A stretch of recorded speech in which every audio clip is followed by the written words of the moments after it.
32도 비슷하거나 높겠습니다. 10시 뉴스를 마칩니다. 지금까지 아나운서 최승돈이었습니다. KBS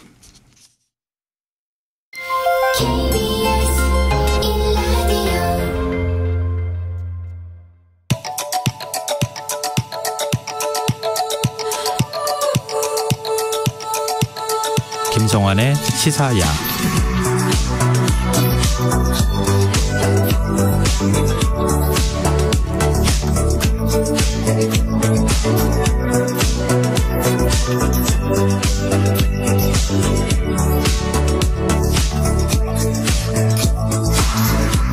하루의 마무리, 오늘도 함께 하시죠. 시사평론가 김성환입니다.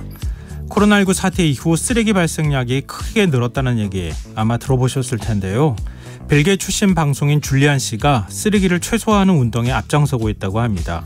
최근엔 제로 웨이스트 샵까지 열었다고 하는데요. 더 깊이 들여다보는 인터뷰 시간에 방송인 줄리안 씨와 이야기 나누는 특별한 시간 마련했습니다. 월요일은 책 읽는 시간, 실생활에 도움이 되는 주경야도 코너도 마련돼 있으니까요. 많은 관심 부탁드리겠습니다. 김성환의 시사에는 청취자 여러분들의 관심과 참여 기다립니다. 방송 내용과 관련해 의견 있으신 분들은 문자 보내주십시오. 당첨된 분들께는 모바일 쿠폰 보내드릴 텐데요. 참여하실 번호는 샵 9730이고요. 짧은 문자 50원, 긴 문자는 100원의 이용료가 부과됩니다. 또 저희 방송을 유튜브를 통해서도 실시간으로 시청 또 참여하실 수 있는데요. KBS 1라디오 채널 들어오셔서 구독, 좋아요 많이 눌러주시길 부탁드립니다. 김성환의 시사야, 그럼 지금 시작하겠습니다.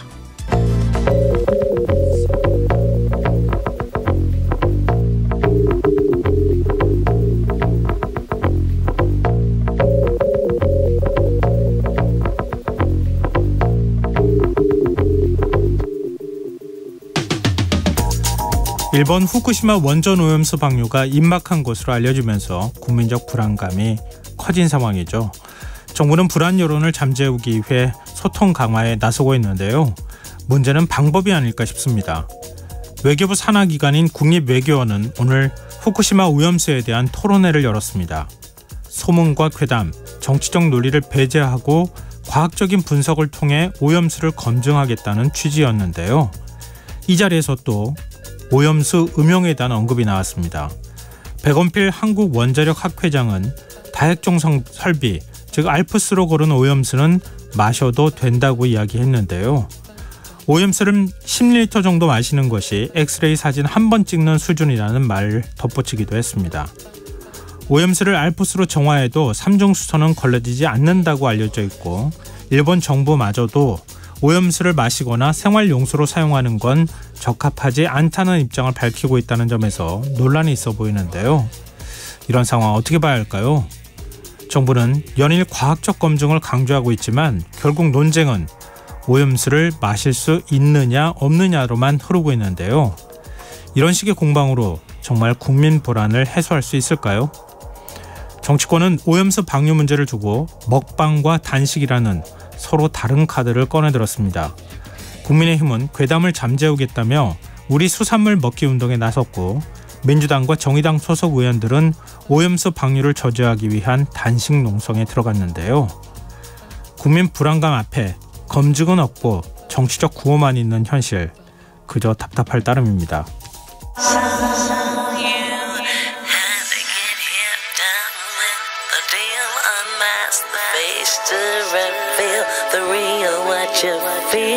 You and your everyday situations, all the unnecessary complications. 오늘 밤 당신 안에 꿈틀거리는 지식 충전 본능이 깨어납니다. 여러분의 자유탐구 영역 김성환의 시사야.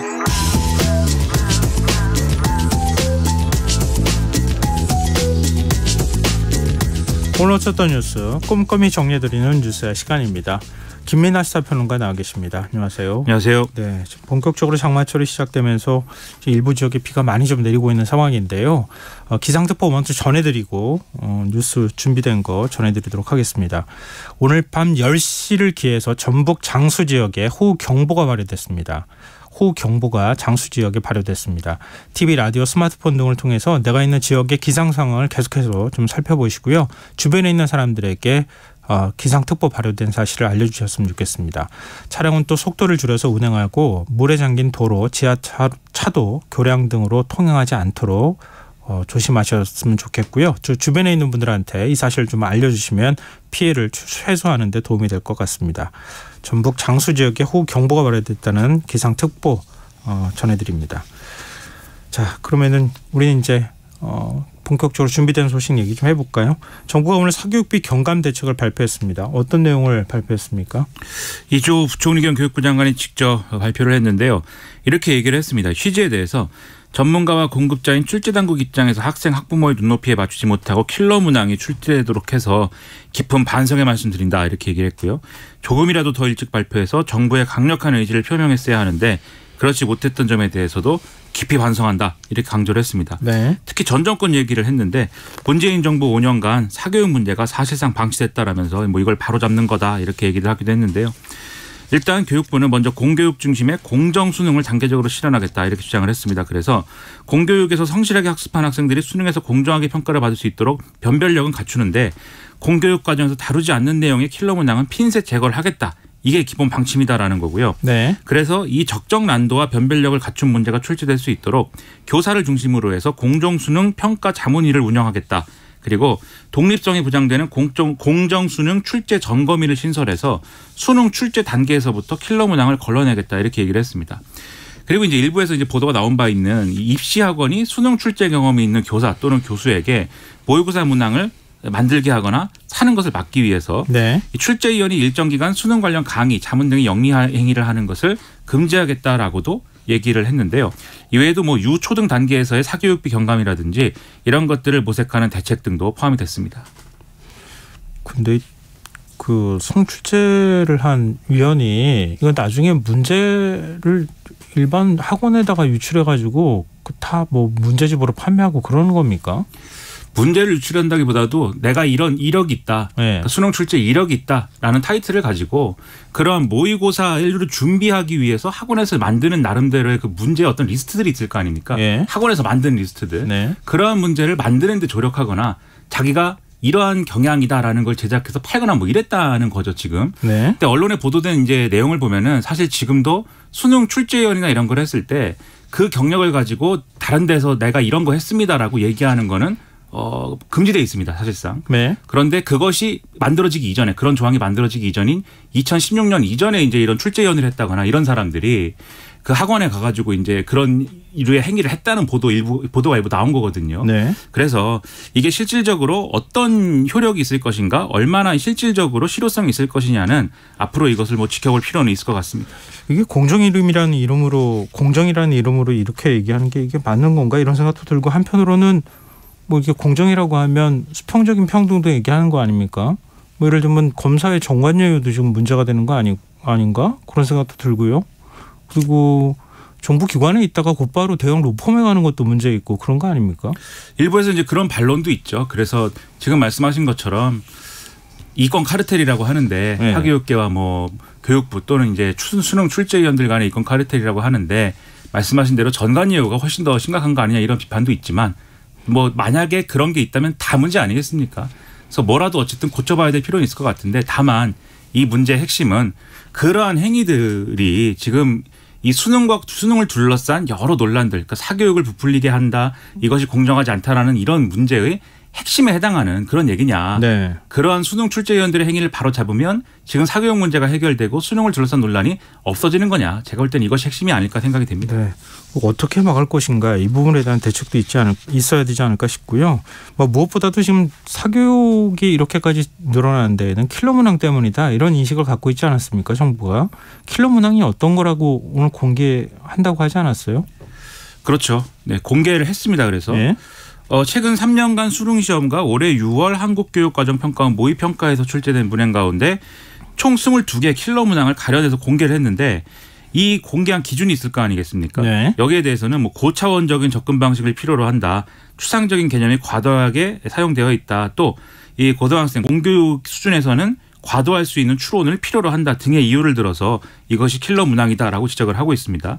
그래서 교육부가 공개한 이 국영수 킬러 문항 사례가 이제 연도별로 보면 2021학년도 수능에서 1개, 2022학년도 수능 7개, 2023학년도 수능 7개, 2024학년도 6월 모의평가 7개 등 총 22개로 나타나 있는데 네. 영역별로는 국어 7개, 수학 9개, 영어 6개입니다. 구체적인 문항들도 공개가 되어 있는데 이 자리에서 설명드리기는 어려운 것 같고 대략적으로 이런 내용이다라는 건 말씀드리겠는데요. 문제는 이제 그러면 이 문제를 보고 전문가 내지는 수험생 내지는 또 언론이 평가를 했을 거 아닙니까? 네. 이게 과연 킬러 문항이다. 너무 어렵다. 근데 일부 언론에서는 뭐 교수도 풀기 어렵다. 이렇게 제목을 달아놓기도 했는데 네. 과연 그런 거냐에 대해서는 아니다라는 목소리도 있거든요. 그래서 이 킬러 문항 선정 기준이 여전히 모호하다. 그래서 여전히 킬러 문항이 뭔지 모르겠다. 이런 지적이 있고 그러면은 객관적으로 예를 들면은 이 문항이 나왔을 때 수험생들이 이 시험 본 사람들이 정답을 얼마나 맞췄느냐. 그게 지금 기준이 모호하다면 그게 또 하나의 유력한 기준이 되는 거 아니겠습니까? 사교육 열심히 해서 정답 잘 맞췄을 수도 있죠. 근데 지금 만약에 사교육을 일반적으로 다 받는 사람들 외에 또 특별하고 아주 뭔가 특수한 사교육을 받았을 때만 맞출 수 있는 문항이다라는 게 킬러 문항인 거잖아요. 네. 지금. 그러면 정답률이 굉장히 이제 낮을 테니까 그걸 기준으로 보면 정답률이 낮은 문항은 킬러 문항일 수 있어. 아마도 이렇게 생각할 수 있을 텐데 정부는 정답률은 공개를 안 했고요. 네. 그 기자들이 물어보니까 네. 뭐 정답률이 꼭 킬러 문항의 근거인 것은 또 아니다. 이렇게 얘기를 했습니다. 그럼 뭘 근거로 얘기해야 되는지는 의문이고 그다음에 이번에 이 킬러 문항이다라고 지목된 문항 중에 2023학년도 수능 국어 17번의 경우에는 이게 EBS 교재가 연계된 문제였기 때문에 지문 자체, 문제 자체만 보면 어려울 수 있지만 EBS 교재를 공부한 수험생들은 이게 이 킬러 문항이라고 보기에는 어렵다. 이런 지적도 있고요. 네. 또 핵심적으로 볼 수 있는 이번 6월 모의 평가의 킬러 문항이 뭐냐 이게 또 중요한 문제 아니겠습니까? 이게 대통령의 발언으로까지 이어진 것이기 때문에 네. 근데 국어 14번 문제의 경우에는 EBS 가채점 정답률이 36%인 걸로 나오고 있습니다. 그러니까 이건 EBS 가채점이기 때문에 네. 이 정부에서 파악한 정확한 정답률은 아닐 수도 있지만 대체적으로 이렇다라는 거예요. 그럼 과연 킬러 문항이냐 이런 반론도 언론에는 소개가 되어 있습니다. 우리나라 사교육이 6월 모의평가 기준으로 했을 때 22개 문제 때문에 다 생겨난 것이다. 이렇게 얘기할 수는 없는 거 아니겠습니까? 당연하죠. 네. 근데 지금 대통령실은 사교육 시장과 관련해서 사법 조치까지 언급하고 있어요. 대통령실 핵심 관계자가 여러 가지 얘기를 했는데요. 그중에 소위 말하는 이제 이권 카르텔과 관련된 언급이 있었습니다. 그래서 교육부가 지금 여러 가지 제보가 교육부에 들어오고 있다. 그래서 사법적인 조치가 필요하다면 그러한 조치도 생각해 볼 수 있다. 이렇게 얘기를 했는데요.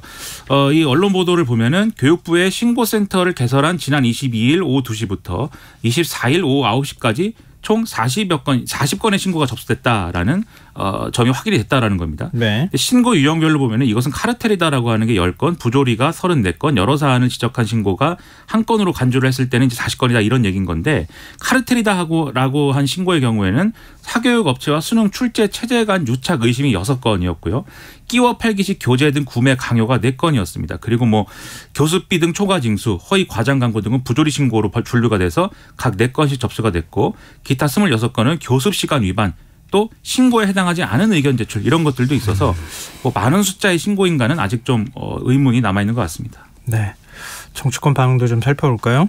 국민의힘은 이렇게 논평을 냈습니다. 수능은 학교에서 배우는 내용이 나와야 된다. 이건 너무나도 당연한 결정인데 이것을 이런 결론을 내리는데 이토록 오래 걸렸다. 늦었지만 이제라도 교육의 공정성 강화하고 공교육 정상화에 초석을 마련했다는 점에서 다행이다. 이렇게 밝혔고요. 국민의힘은 이제 현안에 대해서 얘기할 때 항상 조국 전 장관 얘기를 합니다. 네. 남의 귀한 자식들은 붕어, 개구리, 가재로 살 것을 종용하고서 정작 자신의 자녀는 온갖 편법으로 용을 만들고자 했던 조국 전 법무부 장관 사태는 더 이상 없어야 된다. 이렇게 강조를 하기도 했고요. 더불어민주당 박광호 원내대표의 경우에는 윤석열 대통령의 독선과 독단으로 대입 수능이 여전히 대혼란에 빠져 있다. 이렇게 주장을 했고요. 킬러 문항의 문제가 아니라 왜 4년 전에 이러한 변화를 예고하게 되어 있는 수능 예고제를 무시하고 있는가. 여기에 대해서 답을 해라. 이렇게 지적을 했습니다. 그리고 더불어민주당은 이제 자신들이 정권 잡았을 때는 잘했다. 이 얘기를 많이 하지 않습니까? 네. 문재인 정권에서 설치한 국가교육위를 통해서 중장기 교육 정책을 세우는 것이 필요하다. 대통령 말 한마디에 이런 대혼란, 고통 이런 상황 지속해서는 안 된다. 윤석열 대통령 국가교육위의 중립성과 독립성을 보장하고 역할을 확대하라. 이렇게 주장을 했습니다. 양쪽 다 반론이 있을 수 있을 것 같아요. 국가교육이 문재인 정부에서도 제대로 운영되지 못했다고 하는 비판이 있었던 것 같고요. 그다음에 사실 조국 전 장관 얘기하면은 이동관 방통위원장 내정자 문제도 얘기 나올 거고 그 뒤에 얘기 나올 사람들이 많이 있잖아요. 그러니까 사실 서로 유리한 얘기만 하는 것 같네요. 그렇죠. 그런 식의 이제 뉴스가 좀 피곤한 점도 있는 게 그러니까 조국 전 장관 얘기를 사실 모든 것에 이렇게 끼워 맞춰서 할 필요까지는 없는 거 아니겠습니까? 네. 잘못은 잘못대로 비판을 해야 되는데 이게 뭐 만물 조국 유발설도 아니고 그런 얘기만 하는 것에 대해서는 국민들도 좀 피곤하다고 생각할 것 같습니다. 네.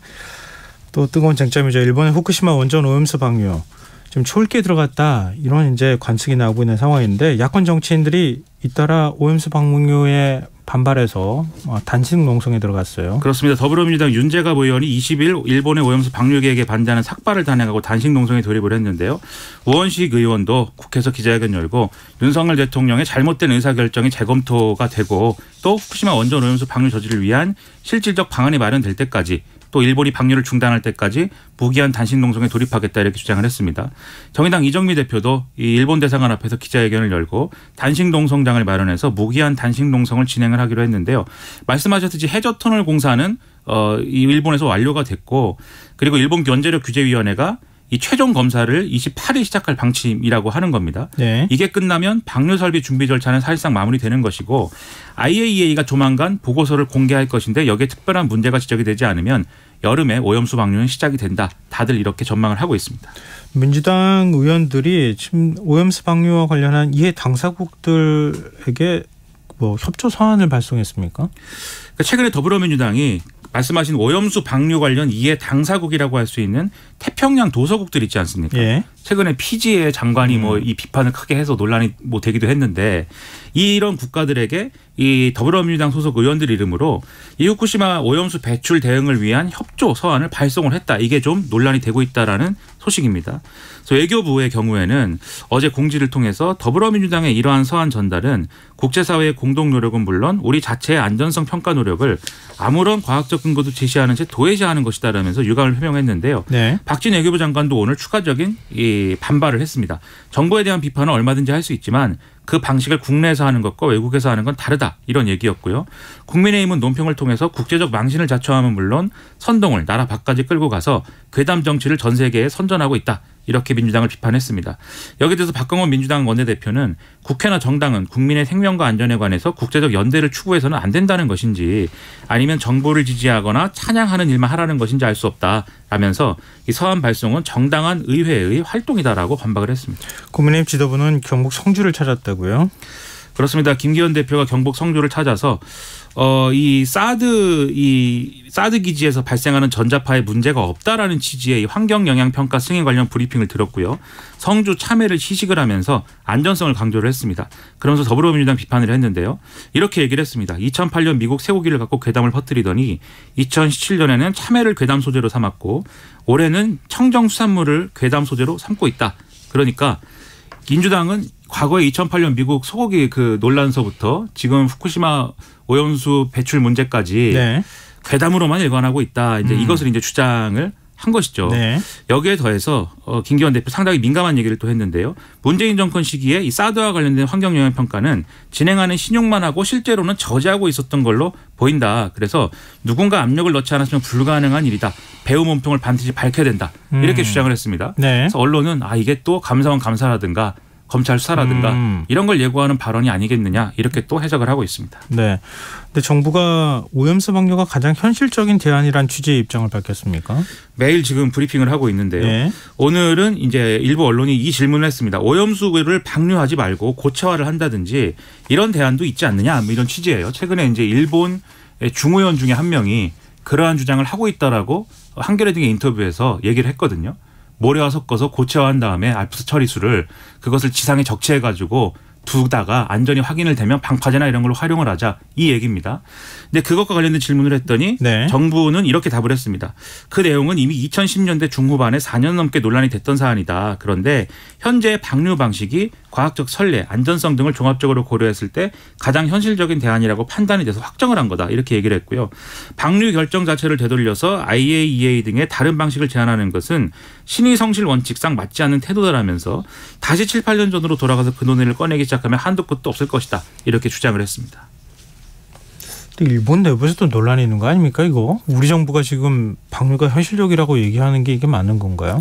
그래서 지금 말씀드렸다시피 일본의 이제 입헌민주당 소속 의원인 아베 도모코 의원이 최근에 한겨레와 인터뷰에서 그렇게 주장한 바도 있고 그리고 이 일본 내에도 이제 일본 의회에도 이 후쿠시마 오염수 방류에 반대하는 의원들의 모임이나 이런 것들도 구성이 돼 있거든요. 네. 이번에 정의당이 뭐 일본에 갔을 때도 뭐 이 의원들을 만나고 했다는 것인데, 그리고 또 후쿠시마 어민들은 굉장히 크게 반발을 하고 있습니다. 방류에 대해서, 동의 없이 방류한다는 거에 대해서. 그래서 일본에서도 전적으로 일본 사람들이 동의하지 않는 문제인데 우리 정부가 그러한 일본 사람들보다도 더 강하게 또 이 오염수 방류는 불가피하다라는 점을 얘기하고 있는 거 아니냐라고 볼 수밖에 없는 그런 얘기들이 나온 거죠. 다만 정부 여당은 직접 또 이게 안전하다는 거냐 물어보면 그런 건 아니다 이렇게 또 얘기를 합니다. 네. 근데 오늘 또 이 국립외교원이 주최한 토론회가 있었는데 거기서도 전문가들이 다 안전하다, 10리터 마실 수 있다 뭐 이런 얘기를 했거든요. 거기 간 여당 의원들은 과연 안전하다 이렇게 얘기를 하고 있기 때문에 사실상 안전하다고 얘기하고 있는 것으로 비춰지고 있습니다.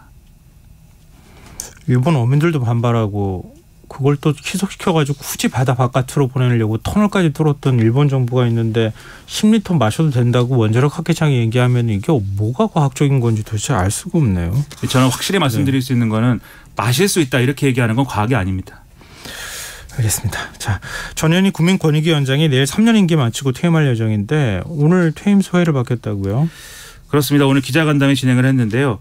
앞으로 뭐 할 거냐 이런 질문이 나왔습니다. 네. 그래서 이렇게 얘기를 했습니다. 태어난 것이 바다 근처고 자란 것도 바다 근처여서 바다에 따라서 후쿠시마 핵 오염수 방류에 대해서 단호히 반대하고 있고 이러한 것을 중단하는 일에 힘을 보태겠다 이렇게 얘기를 했고요. 후임 권익위원장에 대한 메시지를 남기기도 했는데 검사 출신이 온다는 언론 보도를 봤는데 부패 방지 역할로는 적임자일 수 있으나 국민의 권익 구제와 사회적 갈등, 현장 민원 해결 역할도 부패 방지 역할 못지않게 중요하다. 이 점을 강조한다. 이렇게 얘기를 했습니다. 네. 그리고 국회 윤리특위가 김남국 의원에 대한 징계안을 오늘 결정할 것이다. 이렇게 알려졌었는데 연기됐습니까? 그렇습니다. 지금 이제 국회 윤리심사 자문위가 김남국 의원 징계를 놓고 논의를 했는데 결론은 내리지 못했다. 이런 보도가 나오고 있는데요. 이 자문위원장 유재풍 자문위원장이 국회에서 이 기회를 열고 기자들과 만나서 설명을 했습니다. 원래는 김남국 의원 징계 수위에 대해서 오늘 결론 내리려고 했지만 김남국 의원이 거래 내역을 내지를 않았기 때문에 추가 자료를 요청하기로 했다라고 얘기를 했고요. 네. 이해충돌방지법이 개정이 돼서 오는 30일까지 모든 국회의원이 가상자산 거래 내역을 내게 돼 있기 때문에 29일까지 자문위 활동 기한을 연장해달라고 윤리특위에 요청을 했다. 이렇게 설명을 했습니다. 그래서 네. 이 결과를 가지고 7월 3일 오후에 다시 회의를 해서 징계 수위를 논의할 계획이다라는 게 지금 윤리특위의 심사 자문위의 설명인데요. 이 자문위에서 논의가 끝난다고 해서 징계가 확정되는 게 아닙니다. 국회법에 따르면 자문위 활동 기간은 최장 60일이고 윤리특위가 자문위의 징계안을 회부하고 징계 심사 전에 자문위원들의 의견을 들어야 한다라고 돼 있기 때문에 지금 진행하는 절차거든요. 네. 그러면 이 자문위가 징계 의견 내놓으면 윤리특위가 이걸 다시 징계 심사 소위로 넘겨서 심의를 해야 되고요. 전체회의에서 또 징계 수위를 결정하는 절차를 거쳐야 됩니다. 이걸 다 거치고도 이제 본회의에서 뭘 처리를 해야 되는데 네. 그러면 아직도 상당한 기간과 절차가 남아있다. 이렇게 봐야 될 것 같습니다. 네. 그럼 민주당이 당혁신위원회가 제안한 소속 의원 전원의 불체포 특권 포기 서약 수용하기로 했다고요? 그렇습니다. 일단 더불어민주당 최고위의 설명입니다. 최고위의 입장은 이 지난 23일에 김은경 혁신위가 민주당 국회의원 전원의 불체포 특권을 포기하고 그 서약서를 제출을 하고 향후 국회의원 체포동의안 가결을 당론으로 채택할 것을 제안한 데에 대해서 이렇게 답을 했습니다. 체포동의안 부결을 위한 임시회의는 열지 않겠다. 비회기 기간을 확보를 해서 영장실질심사를 받도록 하겠다. 회기 중 체포동의안 요구가 올 경우 당론으로 부결을 정하지 않겠다. 그리고 불체포 특권 포기에 대한 소속 의원들의 총의를 모아나가겠다. 이렇게 얘기를 했는데 네. 대체적으로 뭐 비슷한 얘기 같지만 제가 언론이 주목하는 거는 체포동의안 요구가 올 경우 당론으로 부결을 정하지 않겠다. 이렇게 답한 대목입니다. 네. 그러니까 지금까지도 당론으로 부결을 정하지 않았거든요. 그러니까 사실 지금 하던 대로 하겠다는 거냐 이런 의문도 있고 혁신위 요구는 가결을 당론으로 채택하라는 거니까 차이가 있지 않느냐 이런 지적이 나오거든요. 네. 거기에 대해서 최고위 이렇게 얘기를 했습니다. 이거는 의원 개개인의 권한이기 때문에 의원들의 동의가 필요하고 절차나 형식이 필요하기 때문에 추가적 논의가 필요하다. 그러니까 이 해석하자면 의원총회를 거쳐야 되겠다. 이 얘기인 것 같아요. 네. 그래서 의원총회에서 어떤 얘기가 나올지가 주목이 되는데 일단 혁신위 측은 일부 언론 보도에서 당 지도부가 혁신위의 제안 취지를 수용한 것이고 의원총회에서 대승적으로 논의해 주기를 기대하고 있다라는 취지의 얘기를 하고 있는 걸로 보도가 되고 있습니다. 네, 알겠습니다. 오늘 뉴스 여기까지 하겠습니다. 지금까지 김민하 시사평론가였습니다. 고맙습니다. 고맙습니다.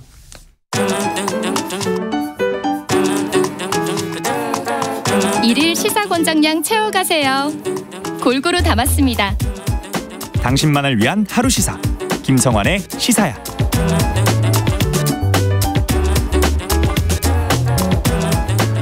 환경운동가로 활동하고 있는 벨기에 출신 방송인 줄리안 씨가 최근 쓰레기를 최소화하는 가게인 제로 웨이스트 샵을 열었다고 하는데요.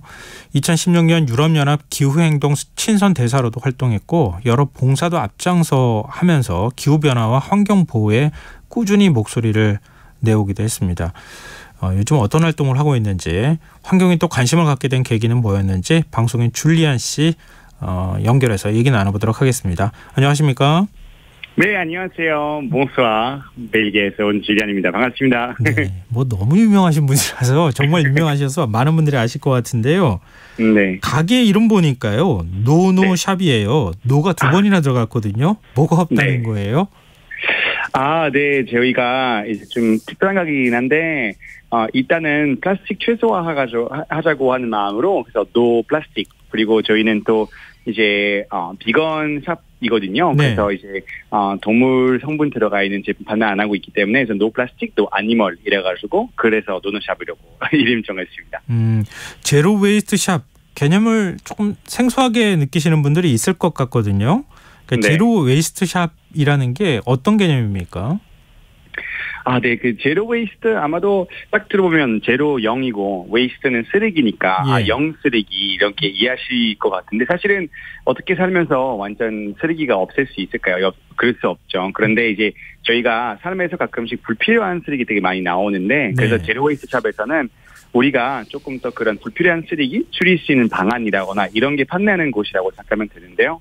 저희 매장 같은 경우 또 이제 많은 제로 웨이스트 샵에서 뭐 그런 리필 스테이션도 있어요. 그래서 그게 뭐냐면 저희가 용기 직접 가져와서 네. 그 내용물만 이제 담을 수 있는 그런 존이 있어요. 그래서 네. 샴푸라거나 이런 것도 새로운 용기 구매하실 필요 없이 내용물만 충전할 수 있는 거거든요. 그래서 그런 식으로 이제 좀 더 쓰레기 없애기 위해서 그런 것들이 있고요. 그리고 뭐 텀블러라거나 뭐 이런 것 같은 저희가 이상에서는 좀 더 어떻게 쓰레기 없앨 수 있는 위한 그런 다양한 아이템들 많이 판매하고 있어요. 뭐 대나무 칫솔 뭐 등등등 이런 식으로 하고 있어요. 그러면 일반적인 뭐 예를 들면 샴푸를 판매한다 그러면은 네. 일반적으로 판매되는 샴푸보다 가격이 좀 저렴합니까? 그러니까 이제 똑같은 제품인 경우에는 리필했을 땐 저렴하죠. 근데 저희는 이제 그 뭐랄까 가장 싸다는 것은 확실하게 말 못 드리는 게 가끔씩 이제 정말 특히 대형마트 같은 경우는 워낙 경쟁 크게 하다 보니까 그렇지만 똑같은 네. 제품일 경우는 리필한 거 더 싸죠. 네, 특히 저희는 식품까지 판매하거든요. 그래서 똑같은 유기농 현미 저희 가게에서 사시면 더 쌉니다. 네. 유기농 현미도 싸고요. 이게 그 상품의 종류가 많습니까? 매장마다 많이 달라요. 지금 한국에서 제로 웨이스트 샵 은근히 많거든요. 거의 200곳 가까이 되는데. 많네요. 네. 네. 물론 이제 다 이제 그렇게 저희처럼 크진 않은데요. 예. 저희는 그래도 사이즈 좀 있어서 지금 식품 한 70개 넘게 있어요. 지금 이제 그렇게 그래요? 리필할 수 있는 거. 그래서 뭐 한국 토종쌀도 있어요. 막 다다조라는 토종쌀도 있고, 예. 막 김부각도 저희가 저희는 살 수 있고요. 샴푸도 살 수 있는데 그래서 이런 화장품이라거나 이런 종류 보시면은 한 지금은 20가지고 그다음에 뭐 세탁 세제라거나 이런 것들도 판매하고 있어요. 그러니까 식품 같은 경우에는 포장을 별도로 해서 판매하지 않는 뭐 이런 방식일 것 같고. 그게 이제 비건하고도 관계 있을 것 같고 제품 같은 경우에는 따로 포장해가지고 판매하기보다는 뭔가 제품 용기를 갖고 오면 덜어서 판매한다거나 이런 것도 있을 수 있고 제품 자체가 친환경인 것도 있을 수 있고 이게 두 가지가 다 같이 맞물려 있는 거네요. 네, 맞습니다. 그런 셈이네요. 환경 위한 그런 공간이에요. 서점도 있고 뭐 다양하게 이렇게 환경 위한 이야기 되는 공간 됐으면 좋겠어서 만들었습니다. 네, 저는 사실 잘 몰랐는데요. 2016년 유럽연합 기후행동 친선대사도 맡으셨다고 하고 올해는 대한민국 녹색기후상 시민 부분 우수상도 수상하셨어요. 환경운동에 이렇게 관심 많이 갖고 계신 이유가 있을까요? 네, 감사합니다. 뭐 일단은 저는 어릴 때 시골에 살아서 그런지 좀 자연과 함께 가깝게 있었는데 네. 또 저희 엄마 아빠가 80년도쯤에 이 유기농이랑 천연 제품 판매하는 가게 운영하시긴 했었어요. 그래서 저는 어릴 때부터 약간 이런 무농약, 유기농 이런 거에 대한 중요한 걸 알게 돼서 좀 관심이 있었는데 아무래도 기후위기라는 문제가 이제 물 밖으로 이제 나오게 됐을 때 예. 와, 이거 문제 너무 심각한데 하고 그래서 더 크게 관심 가지게 되던 것 같아요. 어렸을 때부터 굉장히 주변에서 많이 환경 문제에 대해서 관심을 가질 만한 환경이 돼 있었던 거네요. 근데 채식을 하고 계신다고 하셨잖아요. 비건 제품도 판매한다고 하셨는데 채식에 관심을 갖고 또 실제 실천하고 계시는 거죠? 예, 맞습니다. 지금 저는 원래 이제 조금씩 육식을 줄이다가 2년 반 전에 완전 이제 비건 됐습니다. 그래서 지금 저는 뭐 우유, 계란 포함한 뭐 생선도 그렇고 아예 지금 안 먹는 지는 3년 좀 대충 됐다고 생각하시면 될 것 같아요. 그래서 예. 네, 원래 이거는 좀 처음에는 저도 약간 이제 우리 먹거리가 환경에도 영향 미친다고 들었긴 했었는데요. 네. 항상 우리가 고기 안 먹으면 힘 안 난다, 막 이런 말 있잖아요. 예. 그런 거 듣다가 제가 이제 비건하고 있는 운동선수에 대한 다큐를 하나 봤어요. 그래서 거기서 나오는 사실 보니까 우리가 고기 안 먹어도 충분히 건강할 수 있다는 사실을 알게 되고 저는 좀 더 이거 처음에 의심이 갔었는데 네. 보다 보니까 맞더라고요. 그래서 좀 조금씩 더 비건에 대한 관심 가지게 되면서 그래서 조금씩 제가 발걸음 하다가 어느 순간부터 더 이상 고기 먹고 싶지 않아가지고 그래서 이제 지금처럼 비건이 됐는데 요새 사실 채식이 사람들이 말하면 막 샐러드 막 먹고 네. 당근만 먹을 거라고 생각하는데요. 예. 요새 진짜 다양하게 나와요. 정말 다양하게 나와요. 뭐 인공 고기나 뭐 이런 거 있잖아요. 네, 맞아요. 콩고기 같은 거를 많이 하는데 요새 콩고기도 너무 기술이 좋아져가지고 그래서 제 동네에서는 전 이태원 근처 사는데 뭐 이제 비건 짬뽕, 짜장면, 볶음밥 판매하는 데도 있고 비건 버거 판매하는 데도 있고 파스타, 뭐 쌀국수, 뭐 한국식도 이게 판매하는 게도 많고 또 저는 사찰 음식 팬이라서 또 한국 사찰 음식도 완전 채식이기 때문에 그래서 그런 거 요새 진짜 먹는 락으로 살고 있습니다. 아니요, 저도 한 달 시도해봤거든요. 네. 근데 포기했어요. 왜냐면 김밥도 먹을 수가 없더라고요. 맞아요. 근데 이게 예. 사람들이 약간 보면 도안이면 뭐 좀 한꺼번에 다 하려고 하는 게 좀 문제인 것 같아요. 환경 실천이라고 하는 거 봤을 때. 네. 솔직히 80% 비건이랑 100% 비건이랑 큰 차이 없다고 생각하거든요. 예. 그래서 솔직히 지속 가능하게 하려면 자기 속도 맞게 하는 거 맞아요. 그래서 나 이번에 한 달 동안 비건하기보다는 우리 매주 한 번씩 우리가 한 끼부터 해볼까 하는 게 훨씬 더 그게 더 쉽게 접근할 수 있는 것 같아요. 그래서 사실은 우리 지금 환경 대해서 생각하는 사람이라면 네. 특히나 솔직히 제안하고 싶은 거 하나가 우리 소고기 같은 경우는 전 세계적으로 살림벌칙의 원인 1위거든요. 예. 왜냐면 그래서 이제 소고기만 줄여도 벌써부터 환경에 되게 좋은 영향을 미칠 수 있으니까 이렇게 하나씩 조금만 내가 봤을 때 이제 안 먹는 것보다 너무 많이 먹는 게 문제 같아요, 지금. 맞습니다. 사실 너무 처음에 과욕을 부리기보다는 말씀하신 것처럼 일주일에 하루 이틀만 실천하는 것에서부터 하나하나씩 시작해 나가는 것도 필요하겠다. 그런 생각이 드네요. 근데 지금 환경 오염시키는 걸 좀 하지 않겠다. 그래서 그런 취지에서 웨이스트 제로샵도 내신 거잖아요. 네. 이것도 사실 좀 실천하기 어려워요. 그렇죠. 어떻게 우리가 좀 이걸 실천해 나가면 좋을까요? 저는 일단은 보니까 우리 인간이 되게 경험을 해야만 뭔가 좀 달라지는 것 같거든요. 네. 근데 저는 이제 그 쓰레기 주우러 가는 플로깅이라고 많이 하잖아요. 스줍이라고 하기도 해요. 쓰레기 줍기. 근데 그걸 많이 했는데요, 요새. 근데 확실하게 쓰레기를 자꾸 보다 보니까 내가 만드는 쓰레기를 어떻게 줄일 수 있을까에 대한 생각하게 되는 것 같아요. 그래서 요새 그렇게 많이 하거든요. 네. 일주일 동안 내가 만든 쓰레기 얼마나 나올까 해가지고 한 봉투에다가 일주일 동안 계속 모아두는 거예요. 버리진 않고. 그러면은 이렇게 많이 나오는구나. 그러면 어떻게 내가 조금 줄일 수 있을까. 약간 이게 우리가 경험을 하고 자각해야 될 필요가 있는데 그냥 그런 건 없이 바로 하게 되는 것도 되게 어렵고 그리고 확실하게 이런 제로 웨이스트 샵이 아직까지 자기 주변에 있는데도 모르는 사람 많기 때문에 그런데 한번 방문해 보시면 되게 아이디어 재밌는 거 많아요. 그러면 이렇게도 할 수 있구나? 막 이런 거 되게 많기 때문에 한번 방문해 주시는 거 정말 추천드려요. 아마 많은 분들이 비슷한 생각하신 이런 공감하시는 분들은 많을 거예요. 뭐 플라스틱 제품이나 이런 거 진짜 많거든요. 너무 많죠. 재활용함이나 이런 데 버릴 때마다 느끼는데 애초부터 만들 때부터 사실은 친환경적으로 만들어야 되거나 아니면 정부가 그걸 좀 규제하거나 이렇게 해야 되는 거 아닌가요? 솔직히 그렇죠. 지금 그래서 그 한국에서도 일회용컵을 이제 보증금 하려고 하고 있거든요.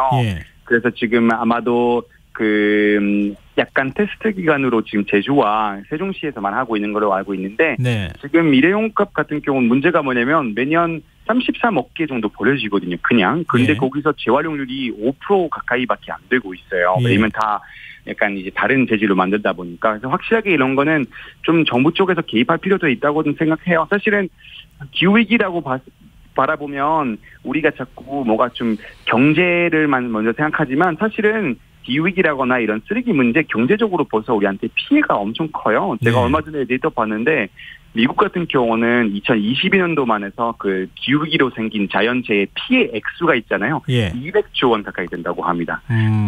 그리고 매년 그 화석연료 태움으로서 생긴 그 공기오염 있잖아요. 네. 그것 때문에 전 세계적으로 890만 명이 사망하고 있어요, 벌써. 그러니까 이게 우리 건강과 경제에서도 큰 영향을 미치고 있다라는 것은 이해할 필요가 있다고 생각을 하고 빨리 우리가 조금 무탄소 에너지로 전환한다거나 그리고 확실하게 이런 규제 조금 들어가서 솔직히 우리가 그냥 똑같은 한 재질의 플라스틱으로 만들어지면 저희 더 편하잖아요. 재활용도 네네. 잘 되고 네. 우리 인상이 그렇게 달라진 것도 없으니까 예. 조금 그런 것도 하면 좋을 것 같아요. 근데 아무래도 벨기에 상황이 어떤지 잘 알고 계시잖아요. 우리나라하고 어떤 면에서 가장 비교가 됩니까? 확실하게 이제는 약간 이제 그런 정부 쪽에서는 하는 움직임들이 좀 다른 것 같긴 해요. 예. 얼마 전에 제가 되게 좋아하는 겐트라는 도시가 있는데요. 예, 예. 거기서 아예 그 시내를 자동차를 못 다니게끔 바뀌었고요. 근데 얼마 전에 프랑스의 정부 움직임이 되게 멋스러웠는데요. 예. 프랑스 정부에서는 올해는 일단은 그 프랜차이즈점 그런 패스트푸드 매점 포함해서 안에 있는 식기들 있잖아요. 예. 일회용 쓰지 못하게끔 아예 목 박아놨어요. 그래서 다 다회용도로 바뀌었고요. 예. 그리고 마트 같은 경우에는 그런 그 과일이랑 채소 포장하는 그런 거 있잖아요. 예. 근데 사실은 어떤 채소들은 되게 약하니까 어쩔 수 없이 필요하지만 그런 게 몇 종 제외하고 다른 것들은 이제 플라스틱 포장 개별로 되는 것은 아예 금지화 시켰어요. 그래서 그런 것들은 확실하게 있다 보니까 효과 확 오고 그래서 요새는 유럽 가면 솔직히 모든 대형마트 가잖아요. 그럼 그렇게 저희 가게에서 판매하는 것처럼 예. 벌크로 약간 이제 그렇게 소분해서 살 수 있게끔 하는 존이 항상 있어요. 이제. 이게 환경 문제는 한 개인이 노력하는 그런 것도 있기는 하지만 정부와 사회 전체, 기업들도 노력을 해야 할 부분이 있다 이런 말씀을 지금 말씀으로 들리는데요. 네. 지금 봉사단체도 만드셨다고요? 네, 제가 한국에 있는 외국인들이 제가 이제 저 혼자 봉사활동하는 거 되게 좋아했어요. 근데 예. 하다 보니까 자꾸 외국인 친구들이 저한테 같이 하고 싶다고 하는 거예요. 예. 그래서 다음에 자기네도 하고 싶은데 어떻게 해야 될지 모른다. 그래서 이런 거 좀 정보 부족이 있겠구나. 그리고 이제 아무래도 한국말 못하면 접근에 어려움도 있기 때문에 그래서 내가 이거 좀 해결하면 좋겠다 해가지고 그래서 한국어로 이제 주한 외국인 자원봉사센터라는 복잡한 이름 만들어가지고 네. 했는데 그래서 저희는 지금 이제 외국인들 데리고 같이 다양한 활동하는데요. 뭐 환경 정화도 하고요. 그리고 또 뭐 이웃 돕기, 그다음에 뭐 또 뭐 동물 보호소 이런 데도 가서 같이 또 돕기도 하는데 진짜 신기한 게 처음에 몇 명이나 할까 했는데요. 요새는 한 번 공지 올리면 100명 모으는 것도 일이 아니고 요새는 막 자리 왜 없어요라고 오히려 많이 물어보는 거 보니까 진짜 많은 한국 살고 있는 이주민들이 하고 싶었는데 못했던 거라는 것을 느끼게 됐어요. 그래서 앞으로 이렇게 하면서 또 많은 외국인들과 한국인들도 많이 교류하고 뭐 친근해지고 또 뭐 좋은 사회 만들기 위해서 좋을 것 같아가지고 이렇게 만들게 됐습니다. 좋은 일 정말 많이 하시는데요. 앞으로도 귀감이 돼주셨으면 좋겠습니다. 오늘 말씀 고맙습니다. 너무 감사합니다. 다음에 함께 봉사활동할 때 같이 네, 알겠습니다. 감사합니다. 감사합니다. 좋은 밤 되세요. 네, 지금까지 방송인이자 환경운동가인 줄리안 퀸타르트 씨였습니다.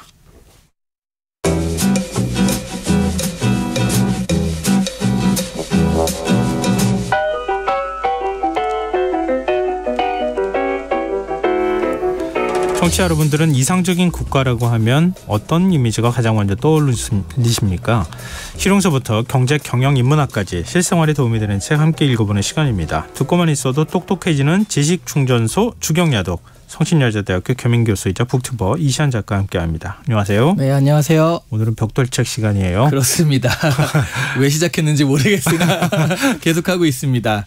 그 벽돌책에 좀 알맞는 책을 갖고 왔는데요. 오늘은 그래요? 철학에 대한 이야기를 좀 해볼까 해요. 듣기만 해도 머리 아픈 벽돌책. 네, 서양 철학의 3대장이라고 할 수 있는 사람들이 네. 소크라테스, 플라톤, 아리스토텔레스잖아요. 네. 이들이 모두 사제 관계거든요. 네. 플라톤의 스승이 소크라테스고 제자가 아리스토텔레스죠.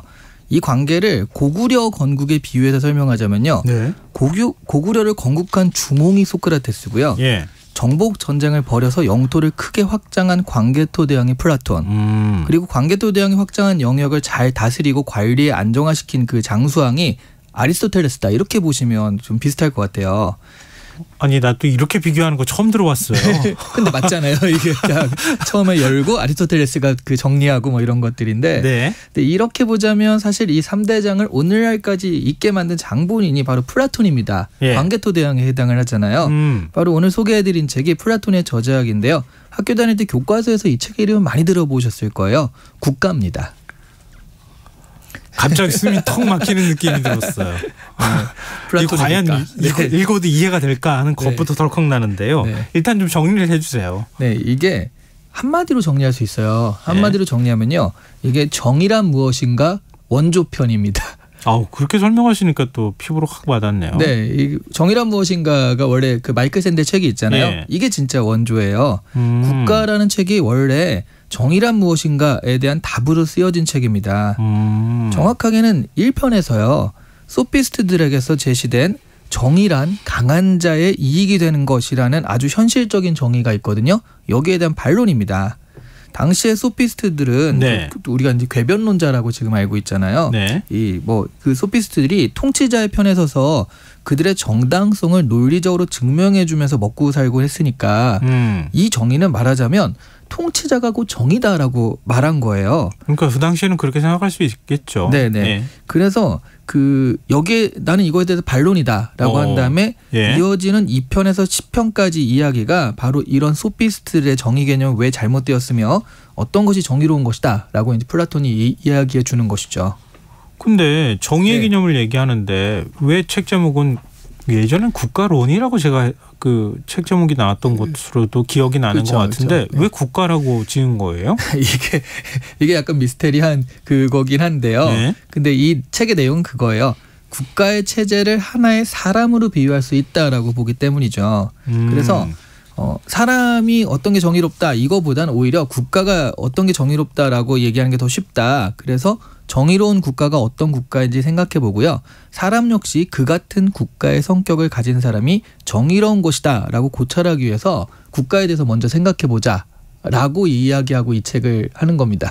국가를 하나의 뭐 사람처럼 살아있는 생명체 같이 그렇게 그렇죠. 좀 비유를 한 거라는 얘기네요. 네. 지금과 좀 반대되죠. 사람을 생각해서 국가에 비유해야 되는데 네, 사람을 그 얘기하기 위해서 국가를 예로 들어 가지고 사람을 이야기하는 거니까 가장 그 뭐라 그럴까요? 이상적인 인간형을 얘기하면서 네. 그 이상적인 인간형과 국가의 이상적인 국가는 서로 닮아있다. 뭐 이런 네네. 인식을 하는 건가요? 맞습니다. 그렇군요. 근데 좀 내용을 조금 더 구체적으로 얘기 좀 해주세요. 네. 플라톤이 제시하는 올바른 국가를 간단하게 말하면요. 네. 각자 자신이 잘하는 직분을 맡아서 서로를 넘보지 않고 분수를 지키며 자신의 직분에 최선을 다하는 그런 국가입니다. 네. 그리고 여기서 파생되는 아주 중요한 논의가 철인정치론이에요. 네, 드디어. 네. 통치하는 직분은 근데 재밌는 건 이 얘기예요. 통치하는 직분은 철학자가 되어야 한다. 아니면 적어도 통치자가 철학을 알아야 한다라는 얘기예요. 근데 이 플라톤이 철학자잖아요. 그렇죠. 당시 나 같은 사람이 통치해야 돼. 그러니까요. 당시 사람들 보기에는 이게 아주 우스운 주장이 될 수도 있잖아요. 그리고 국가를 보면 이때도 철학자들은요. 이론만 하는 몽상가들이나 현실 정치에 밀려난 사람 취급을 받을 때였습니다. 그래서 그런 거 아니다라고 이 부분을 증명하기 위해서 그 유명한 동굴의 비유 같은 것을 통해서 여러 가지 논의를 전개하는 게 바로 5편 이후 중반의 내용이에요. 플라톤은 혹시 야신가 아니었습니까? 그런 것 같아요. 이걸 보면. 네. 그래요? 자, 우리가 많이 알고 있고 많이 네. 들어봤지만 개념을 잘 이해하기가 어려운 그렇죠. 동굴의 비유나 이데아론. 그 핵심적인 내용은 어떤 겁니까? 네, 동굴의 비유는요. 철학자가 통치를 해야 한다는 주장을 펴니까 주위 사람들이요. 철학자들은 보통 찌질하고 괴짜 같은 소리 나는 사람들이 많은데 그게 무슨 말도 안 되는 소리냐라고 하는 것을 반박하면서 나온 말이에요. 지금 방금 제가 얘기한 게 제가 그냥 하는 얘기가 아니라 여기서 나오는 인용입니다. 네. 철학자를 그렇게 생각한다는 게 아니에요. 예. 근데 그 동굴만 보게 고개가 고정된 사람들이 있거든요. 동굴 밖에 실제 물건들을 그래서 그림자로만 접하게 됩니다. 네. 새가 있으면 태양이 그 새의 그림자를 비춰가지고 동굴 안쪽에서는 새의 그림자만 나올 거 아니에요. 예. 그런 식으로 이 그림자로만 접하게 되는데 그러니까 이 사람들은 실제 이걸 이제 이데아라고 할 수 있는데 그게 없고요. 모방만이 진실이 되는 세상에 살고 있죠. 아, 그림자가 진짜 원래 본질이라고 생각한다. 이 사람들한테는 진짜인 거고 네. 하지만 예. 진짜 본질은 본 적이 없죠. 근데 우연하게 동굴 밖에 나와서 실제 사물들과 태양을 보게 된 사람들이 있습니다. 네. 이 사람들이 바로 철학자라는 거예요. 그래서 다시 동굴 안으로 들어가서 사실 새는 그렇게 평평한 모양이 아니다. 검은색도 아니다. 예. 원래는 이렇다라고 설명해 줘봤자 동굴 안의 사람들에게는 이게 씨도 안 먹히는 소리라는 거죠. 그래서 좀 답착하고 저 시커먼 게 샌데. 그렇죠. 왜 엉뚱한 소리를 하느냐 그렇죠. 이렇게 얘기한다는 평생 거예요. 본 적이 없으니까. 네. 그래서 아무리 이상적인 국가는 이래야 돼라고 설명해 줘봤자 그 모르니까 자신들이 느끼는 현실과 다르잖아요. 네. 그러니까 진실한 철학자들이 동굴 안의 군중들에게는 괴짜같이 비춰진다라고 그 사람들이 이야기하는 철학자의 잘못된 그런 편견에 대해서 이야기를 해주는 거예요. 그럼 철학자는 통치자로서 자격이 있다 이렇게 얘기를 하는데 네. 뭔 근거로 철학자는 통치자로서 자격이 있다고 얘기하는 겁니까? 그게 이데아예요? 이데아를 알기 때문이죠. 네. 그래서 이제 이데아론이 등장을 하는 건데요. 예. 이데아 개념이 본질 같은 거거든요. 사물의 본질. 그러니까 이게 좀 어렵게 얘기하면 어렵게 얘기하는데 쉽게 얘기하면 이런 겁니다. 책상이라는 것에 이데아가 있어요. 네. 그건 책상이라는 게 기본 개념으로 존재하는 겁니다. 그래서 제가 이렇게 얘기를 해요. 나 어제 책상에 올라가서 춤을 췄어. 네. 라고 하면 우리 그 청취자 여러분들 한번 그 상상해 보세요. 제가 책상에 올라가서 춤을 추는 모습을. 상상이 안 되죠. 그렇죠. 근데 그 책상을 여러분 자체가 이제 상상을 하실 거잖아요. 억지로라도. 네, 그렇죠. 네, 상상을 하는데 예. 그 책상이라는 사람들이 상상하는 그 책상은 다 다를 거예요. 그런데 책상이란 말에서 전해지는 기본 개념은 다 아시는 거잖아요. 네. 그것이 바로 책상의 이데아입니다. 각각은 다 달라도요. 우리가 책상이라고 했을 때 책상은 이런 거다라고 기본 개념을 갖고 있으니까요. 예. 그래서 현실은 이 이데아에 대한 모방에 불과합니다. 책상이라는 어떤 본질적인 어떤 개념이 있고요. 다 그걸 모방한 거에 불과하거든요.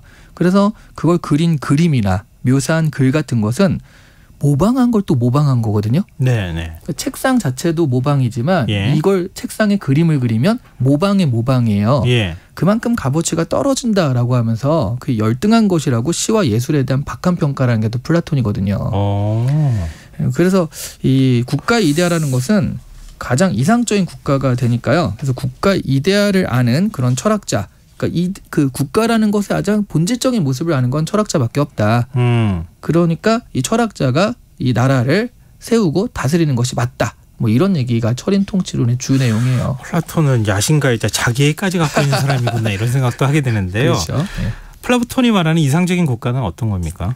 그러니까 조금 철학자가 나라를 다스려한다 그러면 너무 네. 뭐 말씀하셨듯이 뭐 이런 사람이다 이런 생각이 들 수 있잖아요. 네. 그 부분을 살짝 좀 빼놓고 보면 꼭 철학자라기보다는 그런 소양을 가진 사람이다라고 생각하시면 좀 되지 않을까 싶기도 하고요. 네. 플라톤이 말하는 국가는 이렇게 얘기를 해요. 그러니까 정의로운 국가, 이상적인 국가를 구체적으로 군주제로 정의를 합니다. 당시는 이제 군주가 다스리던 네네. 그런 시대이기도 했고요. 네. 훌륭한 지도자가 다스리는 군주제가 가장 좋은 정치 체제라고 했죠. 그러니까 6가지 정치 체제를 얘기하는데, 네. 근데 이게 최고의 정치 체제면서 최악의 정치 체제가 있어요. 그거는 최악의 지도자가 다스리는 참주제가 최악의 정치 체제라는 거죠. 그러니까 군주가 다스리는데 잘 다스리면 최고고요. 예. 근데 그 사람이 못 다스리면 최악이다라고 얘기하는 겁니다. 네. 참주는 뭐 독재자나 폭군 정도의 뜻으로 이해하시면 되는데요. 그 중간에 뭐 민주제도 있고 뭐 귀족제도 있고 그래요. 과두제라고 하죠. 그래서 민주제에 대한 평가도 그렇게 좋지는 않고요.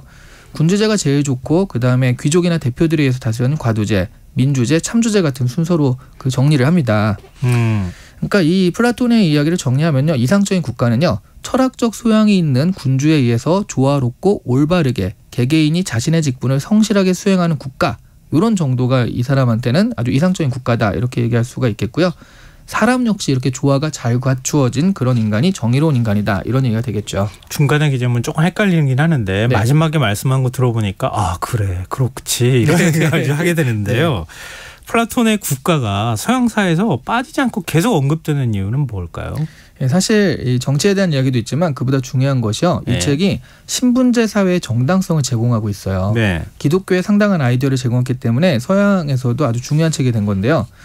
이 책을 관통하는 질문은 결국 현실에서 강한 것이 정의로운 것이 아니냐라는 소피스트의 현실론이잖아요. 네. 그래서 이렇게 보자면 현실적으로는 그렇게 좋은 게 없으니까 이데아를 보자면 예. 마지막에 오늘날 개념으로 봤을 때 천국과 지옥 같은 것을 언급하면서 정의로운 사람이 나중에 받게 될 보상에 대해 말합니다. 현실에서 보상을 받지 못할 수도 있다. 네. 그 소피스트는 현실을 얘기하지만 이거는 그렇지 못할 수도 있다. 그런데 그 나중이 있다라는 예. 거죠. 예. 이것이 플라톤이 쓴 국가의 전체 흐름인데요. 사실 이 플라톤의 사상은 서양사의 중요한 줄기가 되는데 뭐 사실 신분제에 대한 정당성을 제공하기도 하고요. 그다음에 바로 이런 것이 기독교의 직분론과도 되게 잘 맞거든요. 천국이라는 그런 개념이 나오는 거니까. 네네네. 그래서 이데아를 많이 알면 신분적으로 그 높은 사람 뭐 이렇게 될 수도 있고. 그래서 신분 저 사람은 왜 왕이고 저 사람은 귀족이고 그 농노냐라고 했을 때 이데아를 많이 알고 적게 알고 모르기 때문이다. 이렇게 얘기하면서 신분제의 정당성을 제공하고 있기 때문에 서양에서는 되게 중요한 사상이 된 겁니다. 아 플라톤의 사상이 뭐 정근대 시절에 뭐 어떤 국가 체제를 만드는 데도 굉장히 영향을 미쳤다 그렇습니다. 이렇게 봐야 되겠는데요. 네네. 자 우리 마지막에 꼭 물어보는 질문이 있죠. 네. 우리가 지금 이 책 읽어야 하는 이유 뭡니까? 네, 사실 이 저작에는 오늘날 보기엔 좋은 점과 나쁜 점이 같이 있어요. 맞지 않는 점도 있고 좋은 네. 점이 있는데 전반적으로 플라톤의 국가는 오늘날 사회를 이해하고 사회의 약속인 제도와 법 같은 것을 이해하기 위해서 그러니까 오늘날의 사회를 이성적인 분석의 눈으로 보기 위해서는 반드시 읽고 시작해야 될 엔트리 책이라고 할 수 있거든요. 그래서 읽어보시는 게 좋겠습니다. 깨기 어려운데요. 굉장히 힘든데요. 근데 이런 줄거리를 좀 알고 보시면 그나마 눈에 좀 들어오거든요. 알겠습니다. 그런데 이시안 작가 지금 설명이 굉장히 큰 도움이 될 것 같아요. 네. 네, 주경야도 지금까지 북튜버 이시안 작가와 함께했습니다. 고맙습니다. 네, 감사합니다. KBS 라디오 김성환의 시사야 1부 순서 여기서 마무리하겠습니다. 전 11시 정각 2부에 다시 오겠습니다.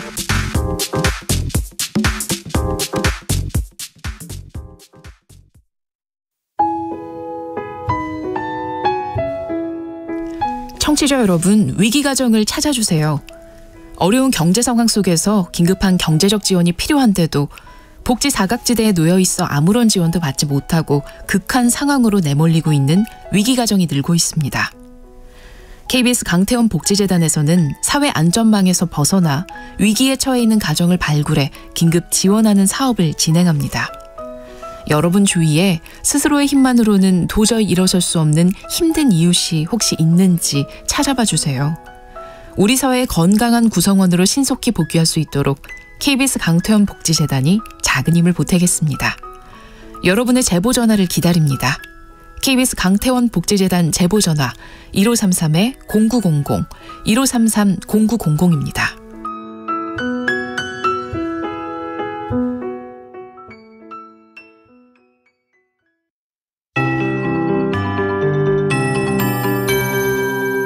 KBS 58분 날씨. 호우특보 지역이 1시간 전보다 더 확대됐습니다. 현재 경기 동부와 영서 남부, 충북 북부, 경북 북부, 일부 호남 내륙, 경남 서부 내륙, 제주 산재 호우특보가 발효 중입니다.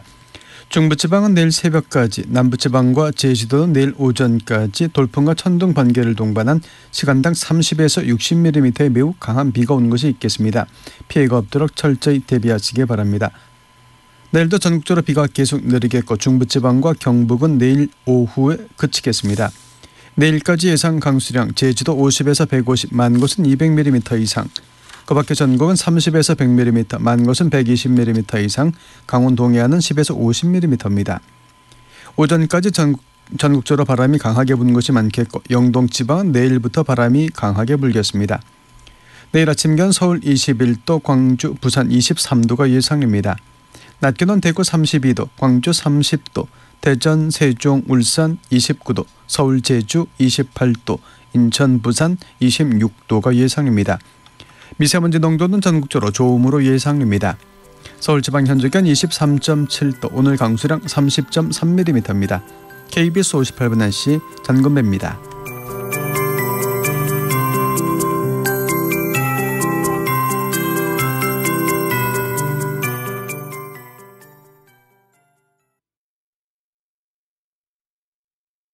정성을 다하는 국민의 방송 KBS가 11시를 알려드립니다.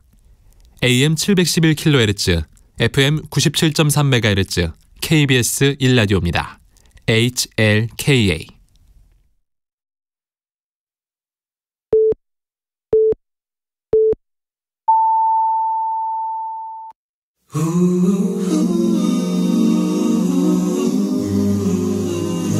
이 밤 그냥 보내긴 아쉬우니까요. 당신의 하루의 끝까지 야무지게 채워드립니다. 당신의 지식 충전소 김성환의 시사야.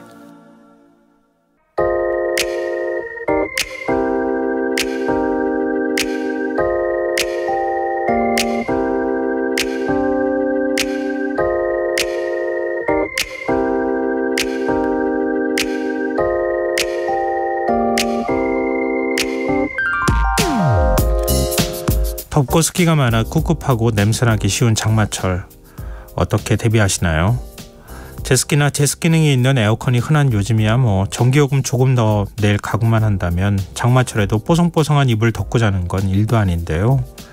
가습기가 시판되기 이전까지만 해도 장마철이 되면 주기적으로 보일러를 틀곤 했습니다. 집 바닥을 데워 축축해지는 이불이나 옷을 강제로 말렸던 것이죠. 가스보일러야 전원만 켜면 이 모든 과정을 간편하게 해결할 수 있지만 연탄을 떼던 시절에는 불을 피우는 것 자체가 쉽지 않았습니다. 습기를 잔뜩 머금은 연탄에 불을 붙이는 일이 여간 번거로운 게 아니었거든요. 어렵사리 불을 피우는데 성공한다 해도 축축해진 아궁이 안에서 불이 꺼지기 일쑤였습니다. 젖은 연탄이 타면서 내뿜는 매캐한 가스 냄새와 연기가 집안 가득 퍼지는 건 감수해야 하는 일종의 덤 같은 것이었습니다. 왜 갑자기 연탄불 피우던 고리적 얘기하느냐 하실지 모르겠는데요. 광주 전남 지역에 마지막 남아있던 연탄 공장 남선연탄이 다음 달 초 창업 69년 만에 문을 닫는다는 소식을 접했습니다. 애초 지난 16일까지 공장을 가동하기로 했지만 폐업 소식이 알려지면서 재고를 쌓아놓으려는 주문이 잇따르자 폐업 날짜를 조금 늦췄다고 합니다. 남선연탄은 연탄 산업의 호황기인 1970, 80년대에는 연간 최대 1억 6천만 장을 생산했다고 합니다. 2000년대 들어서 생산량이 점차 줄어들다가 결국 경영난을 감당하지 못하고 문을 닫기로 결정한 겁니다. 한국광해광업공단 자료를 보면 지난 5월 기준 전국에 가동 중인 연탄 공장은 남선연탄을 포함해 25곳. 하지만 앞으로 몇 곳이나 더 살아남을지 장담하기는 어려운 상황입니다. 막상 폐업하려니 시원섭섭하다 이런 말을 한 남선연탄 임원의 한동안 말이 머릿속을 떠나지 않을 것 같습니다. 시대 흐름에 따라 일각에선 연탄을 골칫거리 취급하지만 아직도 누군가에겐 하루를 버티게 해주는 따뜻한 온기입니다. 다가오는 겨울 추위에 떠는 이들이 없도록 대신 행정에서 잘 보살펴줬으면 합니다. 연탄의 기억, 아직도 아쉬움과 아득함으로만 남는 것은 아닌 모양입니다. 지금까지 오늘의 발견이었습니다.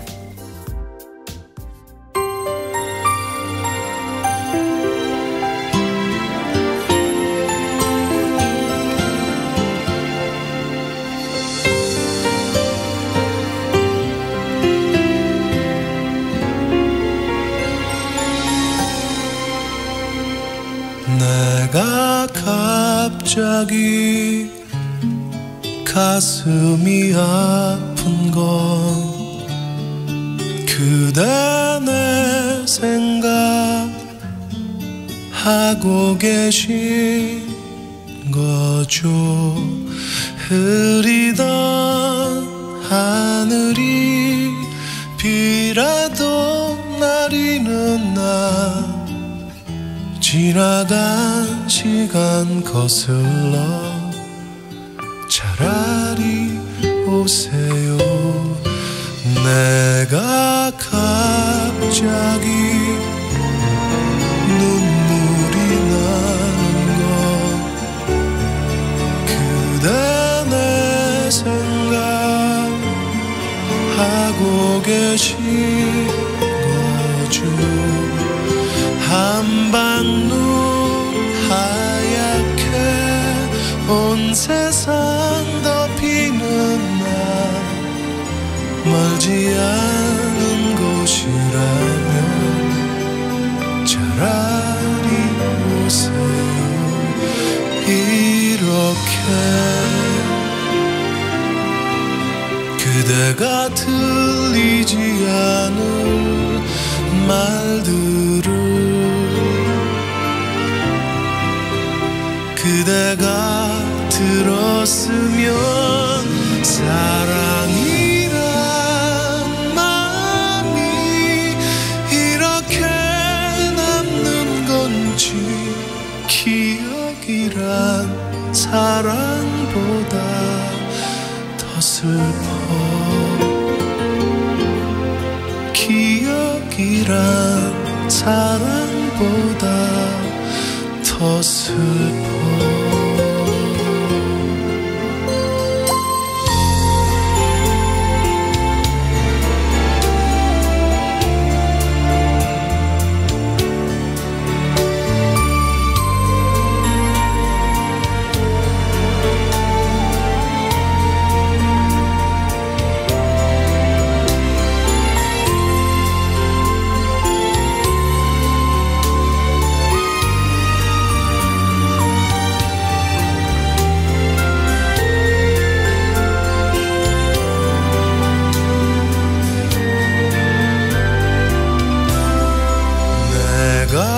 갑자기 눈물이 나는 건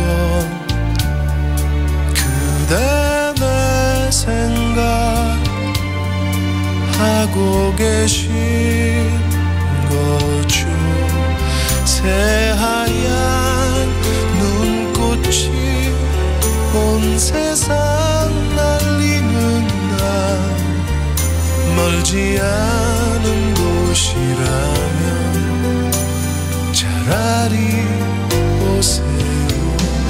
이렇게 그대가 들리지 않을 말들을 그대가 들었으면 사랑이란 마음이 이렇게 남는 건지 기억이란 사랑보다 더 슬퍼 기억이란 사랑보다 더 슬퍼.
오늘의 발견에 이어서 이문세의 기억이란 사랑보다 들으셨습니다. 김성환의 시사에는 언제나 청취자 여러분들의 관심과 참여 기다립니다. 오늘 의견 들으시고요. 청취자분들이 계속 문자를 넣어주고 계시는데요. 콩으로 노영식님, 어릴 적 아버지께서 연탄 공장에서 근무하셔서 울컥했습니다. 이문세님, 기억이란 사랑보다 들려주셔서 눈물이 핑 돕니다. 이렇게 문자 주셨어요. 7321님, 요즘도 연탄 피우는 세대가 많다는데 시대 흐름에 따라 사라져가는 것들, 하지만 지키고 보존해야 할 기억과 어려운 이유들은 여전히 있습니다. 이렇게 문자 주셨고요. 청취자 신우희님께서 꽃집과 수족관 운영하는 친척들은 연탄을 작년에도 사용하고 있던데 걱정되네요. 그리고 연탄 세대인 저는 추억이 많아서 폐업한다는 것에 너무나 안타깝네요. 연탄불에서 구워 먹는 쫀디기나 달고나 최고의 간식이었는데 또 이렇게 문자를 주셨어요. 그리고 김보배님께서 김장하듯 겨울 오면 연탄 채우던 게 행사 갔던 시절이 있었는데 말이죠. 분명 연탄을 필요로 하는 분들도 여전하실 텐데 피업이라니 안타깝습니다. 이렇게 문자 주셨어요. 아까 제가 광주 전남 지역의 마지막 연탄 공장 얘기 말씀드렸잖아요.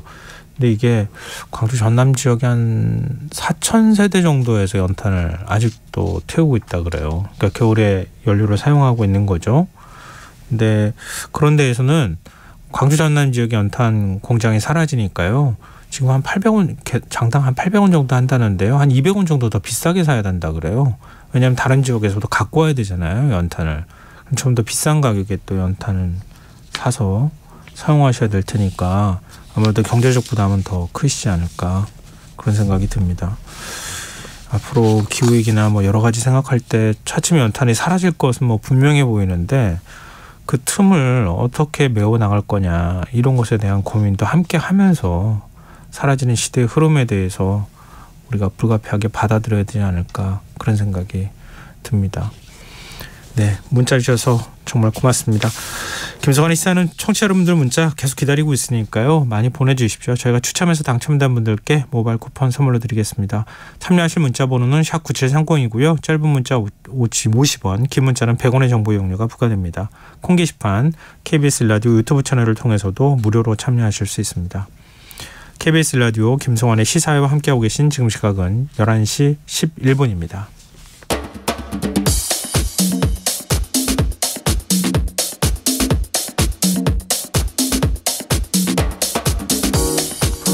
오늘 일어난 세상 곳곳의 소식들 당일 배송으로 전해드립니다. 밤참 뉴스 이현경 뉴스캐스터 함께하겠습니다. 안녕하세요. 네, 안녕하세요. 지금 장마가 시작이 되면서 전국 곳곳에 강한 비가 내리고 있다 이렇게 소식이 전해지고 있는데요. 지금 상황 어떻습니까? 네, 지금은 서울 지역은 약간 소강 상태를 보이고 있고요. 네. 현재 10시 발표를 보면 강원 영서 남부와 충북, 경북 북부 일부 전라 내륙, 제주도 산지에 호우특보가 발효된 상황 이고요. 내륙 지역을 중심으로 20에서 40mm 이상의 많은 비가 내리는 곳도 있습니다. 전라북도 장수에는 호우경보가 그리고 경기도 가평과 강원도, 충청북도, 전라남도, 전라북도, 경상남북도 일부 지역과 제주도에는요. 호우주의보가 지금 내려져 있는 상태입니다. 오늘 아침에 내륙 일부를 중심으로 시간당 10에서 20mm의 비가 내렸습니다. 이 밤 사이에 내린 비 때문에 오늘 오전에 청계천하고 성북천을 비롯한 서울 4개 하천이 한때 통제됐다가 해제되기도 했었는데요. 어제부터 제주 한라산의 삼각봉에 30mm 이상, 남부지방에는 100mm 이상의 많은 비가 내리기도 했습니다. 지금은 잠깐 소강 상태인데 남부지방으로 좀 물러난 상황인데요. 안심할 상황은 아니고요. 이번 장마가 좀 특이한 점이 있다고 하면 1973년 이후 7번째로 전국적으로 동시에 이제 장마가 시작된 상황입니다.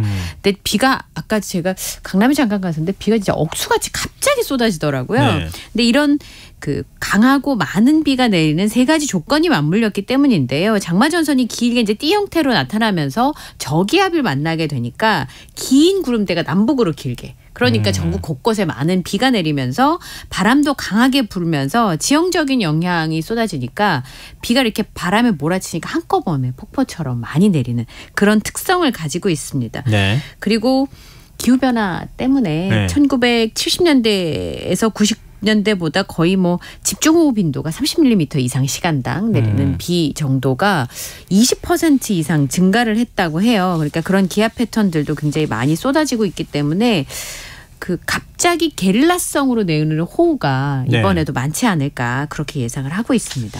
그러니까 과거에는 동서로 띠를 이렇게 이루고 있어서 맞습니다. 그게 남북으로 왔다 갔다 하면서 예. 장마가 장마 전선이 오르락내리락 하다 보니까 비가 내렸다가 한쪽으로는 뭐 거의 뭐 폭염이 막 찜통더위가 막 오고 그러는 것들을 우리가 봤는데 네. 이번에는 전국이 한꺼번에 지금 장마권 안에 맞습니다. 들어간 거잖아요. 그러니까 예. 사실은 어쩌면 더 위험할 수도 있을 것 같아요. 예. 왜냐하면 어디서 한꺼번에 비가 내릴지 사실 예측하기가 쉽지가 않은 상황인 그렇죠. 거잖아요. 예. 근데 지금까지 내린 비로 혹시 피해가 발생한 곳은 없습니까? 그러니까 주로 이제 광주 전남과 제주 지역에 피해가 일부 좀 있었는데요. 광주 전남 같은 경우는 어제 밤부터 장마 전선의 영향에 들어가면서 새벽에 많은 비가 내렸고 오늘 하루 종일 비가 그쳤다 내렸다를 반복했습니다. 광주천에 물이 많이 불어났고요. 여기가 2020년 집중호우 때 범람 위기를 겪었기 때문에 보행자 통행을 제한하고 있습니다. 나탄 때 광주에는 20에서 30mm의 집중호우가 쏟아지기도 했는데요. 현재까지 내린 비의 양을 9시 기준으로 누적량을 보면 나주가 115mm, 구례 성삼재가 114.5mm, 장흥 관산이 89mm 등을 기록하고 있습니다. 그 일시 지금 소강 상태에 접어들었다가 밤부터 다시 장마 전선이 움직이기 시작하면서 빗줄기가 거세지고 있는데요. 네. 일부 해안 지역에는 뭐 낙뢰를 동반해서 10mm 안팎의 강한 비가 내리고 있습니다. 비 피해가 있어서 신고도 좀 있었는데요. 광주에서는 10건, 전남에서는 7건의 피해 신고가 소방당국에 접수가 되기도 했고요. 전남 섬 지역을 오가는 52개 항로와 여객선 82척 가운데 13개 항로, 17개의 여객선의 운항이 전면 중단되기도 했고요. 지리산과 무등산 국립공원 탐방로 출입은 일부가 통제가 되기도 했습니다. 청취자 김보번님께서요. 저녁에 장대비 들이닥쳐서 네, 장대비 들이닥쳐서 후다닥 문 닫았는데 이웃 동네는 낙뢰에 정전 사태가 났었대요. 이렇게 소식을 전해주시기도 하셨어요. 혹시 지금 비가 내려서 피해를 입은 지역이 있다고 하면 또 비가 지금 굉장히 많이 내리는 지역이 있다면 저에게 좀 알려주시면 저희가 청취자분들과 함께 공유하겠습니다. 지금 그러면은 오늘까지는 이렇고요. 네. 내일은 어떻습니까? 내일부터는요. 비가 이제 내일까지 내리고 좀 소강 상태에 접어들 것으로 예상을 하고 있는 상황인데요. 네. 지금 내일 오후까지 가끔 비가 내리겠습니다만 남부지방과 제주도에는 시간당 20에서 40mm의 매우 강한 비와 돌풍, 천둥 번개가 예상이 되고 있습니다. 27일까지 장마전선의 영향으로 많은 비가 예상이 되고요. 네. 그 이후에는 잦은 비가 예상이 됩니다. 근데 이제 지금 이제 물막이 때문에 이야기가 좀 나오고 있는데 오늘 뭐 대통령실과 행정안전부에서도 얘기가 나왔었는데 네. 작년에 짧은 시간에 비가 많이 내리긴 했었습니다. 네, 그렇긴 맞아요. 했었습니다만 비가 많이 내려서 물난리가 났다고 하는 거를 다 얘기할 수 없었던 이유 중에 하나가 사실은 그 이제 빗물바지에 쓰레기나 이런 게 막혀 있어가지고 특히 담배꽁초 같은 네네. 경우가 막혀 있어가지고 이제 문제가 되기도 했었잖아요. 근데 이번에도 그런 점검을 해보니까 기자분들이 가서 보니까 여전히 이제 그런 지역이 많이 있으니까 특히나 제가 아까 집중호우가 많이 내릴 수 있다고 말씀드렸잖아요. 네. 게릴라성 호우가 내릴 수가 있는데 거기가 이제 담배꽁초 이렇게 메워져 있으면 물이 안 빠지니까 네. 갑자기 범람하는 그런 일들도 있을 수 있습니다. 그래서 이번에 빗물막이 막힘 집중 신고 기간을 정해서 신고 접수를 받고 있는데요. 막힌 빗물바지를 발견할 경우에는 안전신문고 홈페이지나 모바일 앱에 접속해서 도로 시설물 파손 및 고장을 선택하고 신고를 하시면 되겠습니다. 그리고 지금 앞으로 예상은요. 남해상과 제주도 해상에는 돌풍을 동반한 천둥 번개가 칠 것으로 예상을 하고 있고요. 수도권 강원 내륙산지와 충청권 남부지방 서해오도 울릉도 독도는 시간 30에서 100mm 그리고 남해안 지역은 120mm 이상의 비가 더 내릴 것으로 예상을 하고 있습니다. 지난해 집중호우 내렸을 때 네. 그때 막 사람이 맨홀로 빨려 들어가가지고 맞아요. 심지어는 이런 일까지 벌어졌잖아요. 네. 그럼 안전장치 만든다고 당시에는 뭐 굉장히 호들갑스럽게 얘기를 했었는데 거의 뭐 지금 아직 설치가 안 됐다고 얘기하더라고요. 네. 이제 행정이 좀 늦기도 하면서 행정 절차가 원래 그렇다 이렇게 얘기는 하고 있지만 뭐 지금 차수판이라고 부르는 네. 지하층에서 그 물 넘어가지 않게 그렇죠. 물막이판 같은 경우에도 서울 시내도 뭐 대책이 아직 실효적으로 작동하고 있지 않은 것 같아서 이게 또 비 내리지 말아요. 비가 안 내렸으면 좋겠다고 기대만 바람만 하는 것만으로는 안 되는 거니까요. 그렇습니다. 예. 늦었지만 빨리 대책을 만들었으면 좋겠습니다. 자, 일본 후쿠시마 오염수 방류 앞두고 천일염 풍기 현상이 계속돼서 정부가 합동 점검반을 가동하기 시작했다고요? 네. 최근에 천일염 가격이 폭등을 하면서 범행을 저지른 사람들도 있었습니다. 그 제주 서귀포시에서요. 이웃에 보관하던 천일염 700포대를 훔친 60대 부부가 12월 말에 경찰에 붙잡히는 이런 상황들이 벌어진 거죠. 일본 후쿠시마 오염수 방류 계획에 대해서 불안감을 가지면서 국내에서 천일염 풍기 현상이 벌어지고 있는 상황인데요. 해양경찰청에서 최근에 천일염 불법 유통과 판매에 대해서 단속에 들어갔습니다.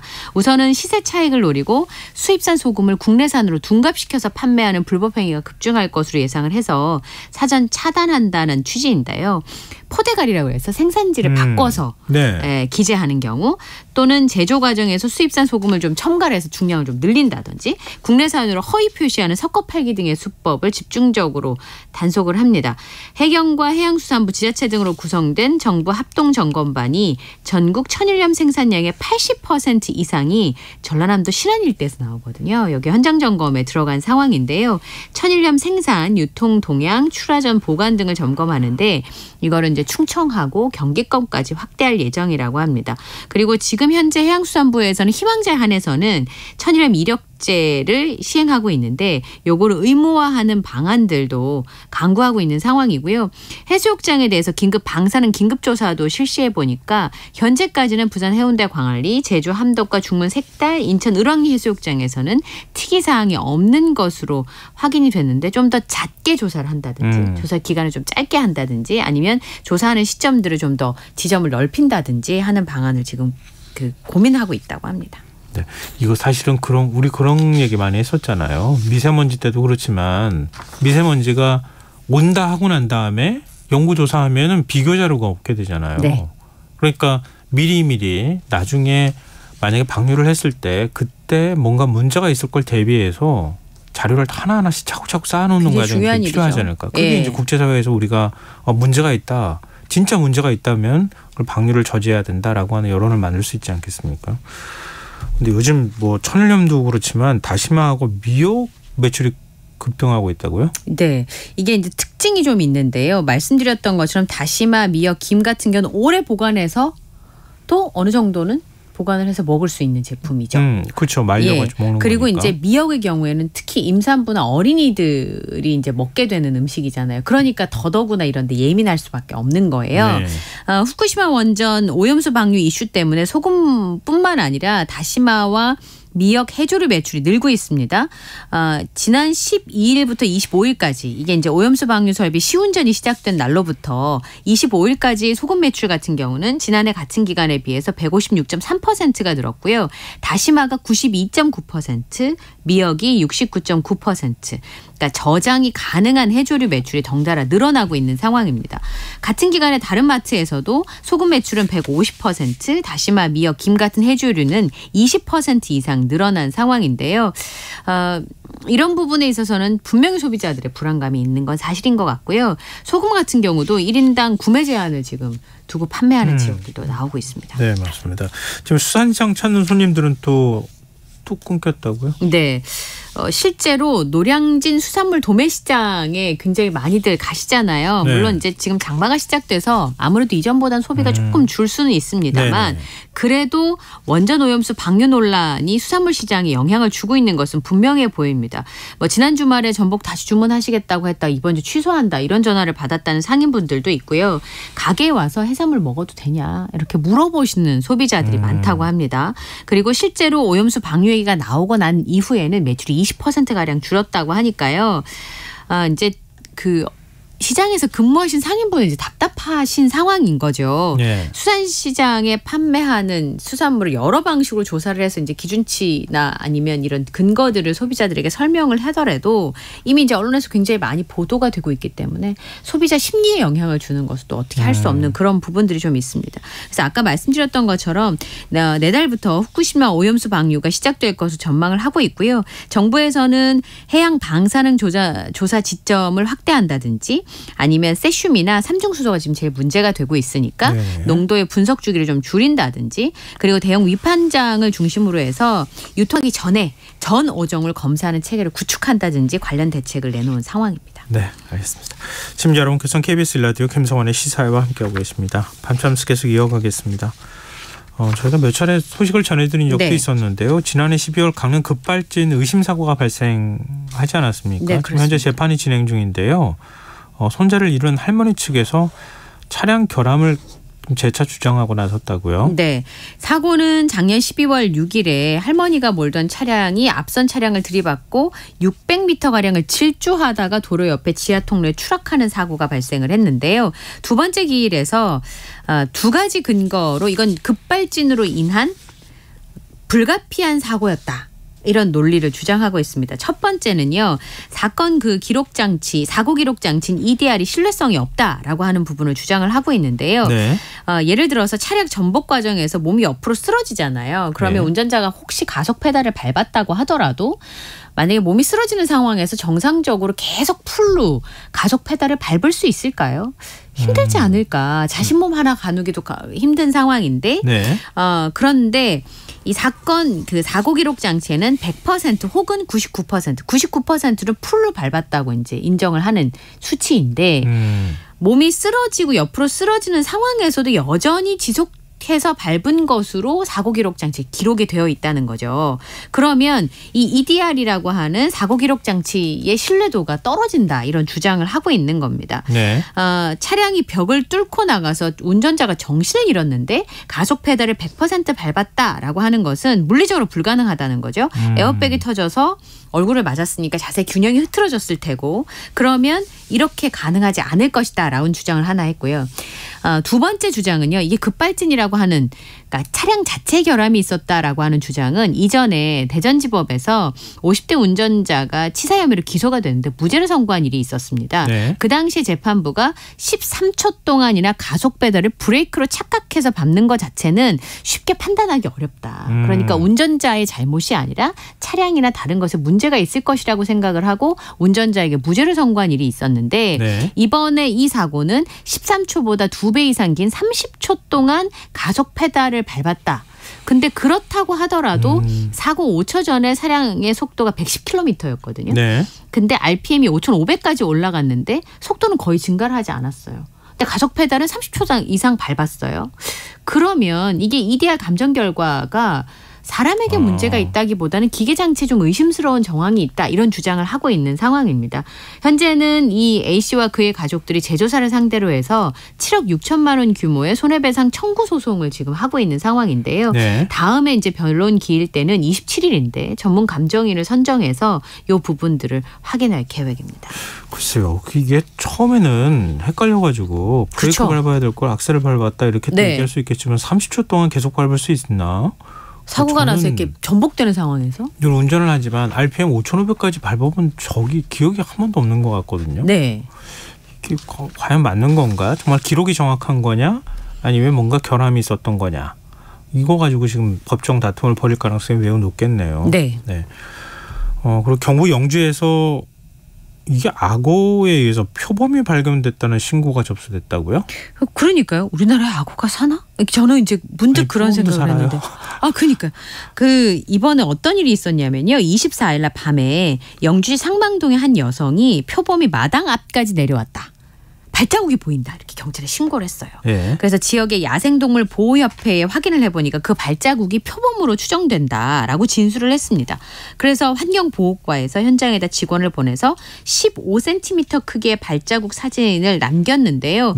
확인을 해보니까 환경부의 국립생물자원관 관계자들이 현장에 나와서 본 거, 이건 들개 발자국일 가능성이 높다. 그러니까 표범과 같은 고양이과 동물 발자국은 아니다라고 얘기를 했고요. 이유는 발자국이 좌우 대칭인 점과 모든 발자국에 발톱 자국이 보이는 점을 근거로 들었습니다. 그 발톱 크기를 보니까 발자국 크기를 보니까 들개 발자국이고 발자국이 크게 보이는 것은 앞발과 뒷발 발자국이 겹치면서 크게 남았기 때문이다라고 설명을 했고요. 영주에서는요. 문수면 무섬마을 무섬교에 1m 크기의 악어가 발견됐다는 신고가 들어왔습니다. 10여일 정도 조사를 했는데요. 네. 드론하고 사람이 나타나면 또 안 보일 수도 있으니까 네. 무인 센서 카메라까지 동원을 했는데 흔적이 안 나왔어요. 수달과 고라니만 포착이 된 상황인데, 그러니까 약간 난데없다는 생각이 좀 들죠. 악어랑 표범이 발견됐다는 신고가 이어졌습니다만 어쨌든 그런 신고가 들어와서 결론을 내보니 뭐 들깨이거나 아니면 발견되지 않았다.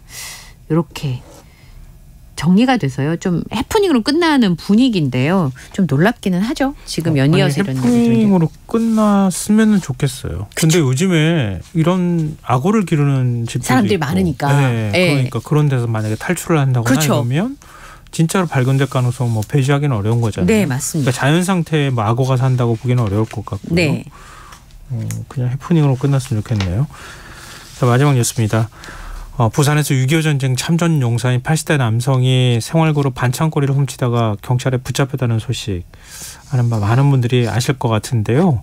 경찰서에 돕고 싶다고 하는 연락이 그렇게 많이 왔다고요? 네. 경찰과 보훈처에 뭐 죽, 참기름, 참치캔 같은 식료품과 생필품들이 쏟아지고 있고요. 후원하고 싶다는 연락도 오고 있다고 합니다. 가슴이 좀 더 뭉클했던 게 종이 한바닥을 가득 채운 편지들도 전해졌다고 하는데요. 네. 글을 쓰시는 분이 서울에서 부산까지 한달음에 달려오셨다고 합니다. 버젓이 자녀가 있음에도 대한항 금은보화가 아닌 그저 최소한의 생활을 위한 반찬거리를 훔친 노인분의 소식을 들은 누구든 가슴 한편이 먹먹해졌을 것이다. 그리고 그분이 한국정운의 영웅이란 사실을 접하고는 가슴이 미어지는 것 같았다. 우리 사회의 가장 구석진 그늘에서 외롭게 살고 계신다는 사실이 믿어지지 않았다. 그분들의 땀 위에 사는 우리 후손들이 나설 때다라고 하면서 편지와 생활비를 건넸다고 하고요. 그래서 이제 물품을 이제 직접 전달을 하고 후원을 희망하시는 분들의 경우에는 부산지방보훈청으로 연결이 됐다고 합니다. 지자체랑 만나서 뭐 지원 방법을 좀 다각적으로 논의할 예정이라고 하네요. 보훈청이 이제 보훈부로 승격됐잖아요. 네. 이런 분들이 이렇게 주변에서 돕지 않아도 국가가 책임지는 모습을 보여야 되지 그럼요. 않을까. 네. 그런 생각이 드네요. 저는 밤참스 여기까지 하겠습니다. 지금까지 이영경 뉴스캐스터였습니다. 고맙습니다. 감사합니다.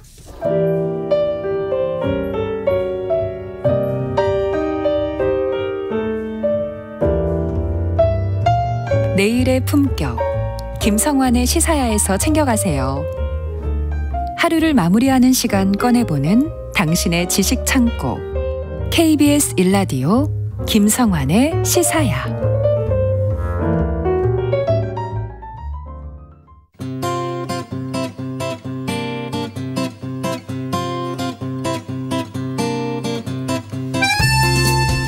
러시아의 용봉 기업인 바그너 그룹이 무장 반란을 일으키고 모스크바 근처까지 진격했다가 철수하는 일이 있었습니다.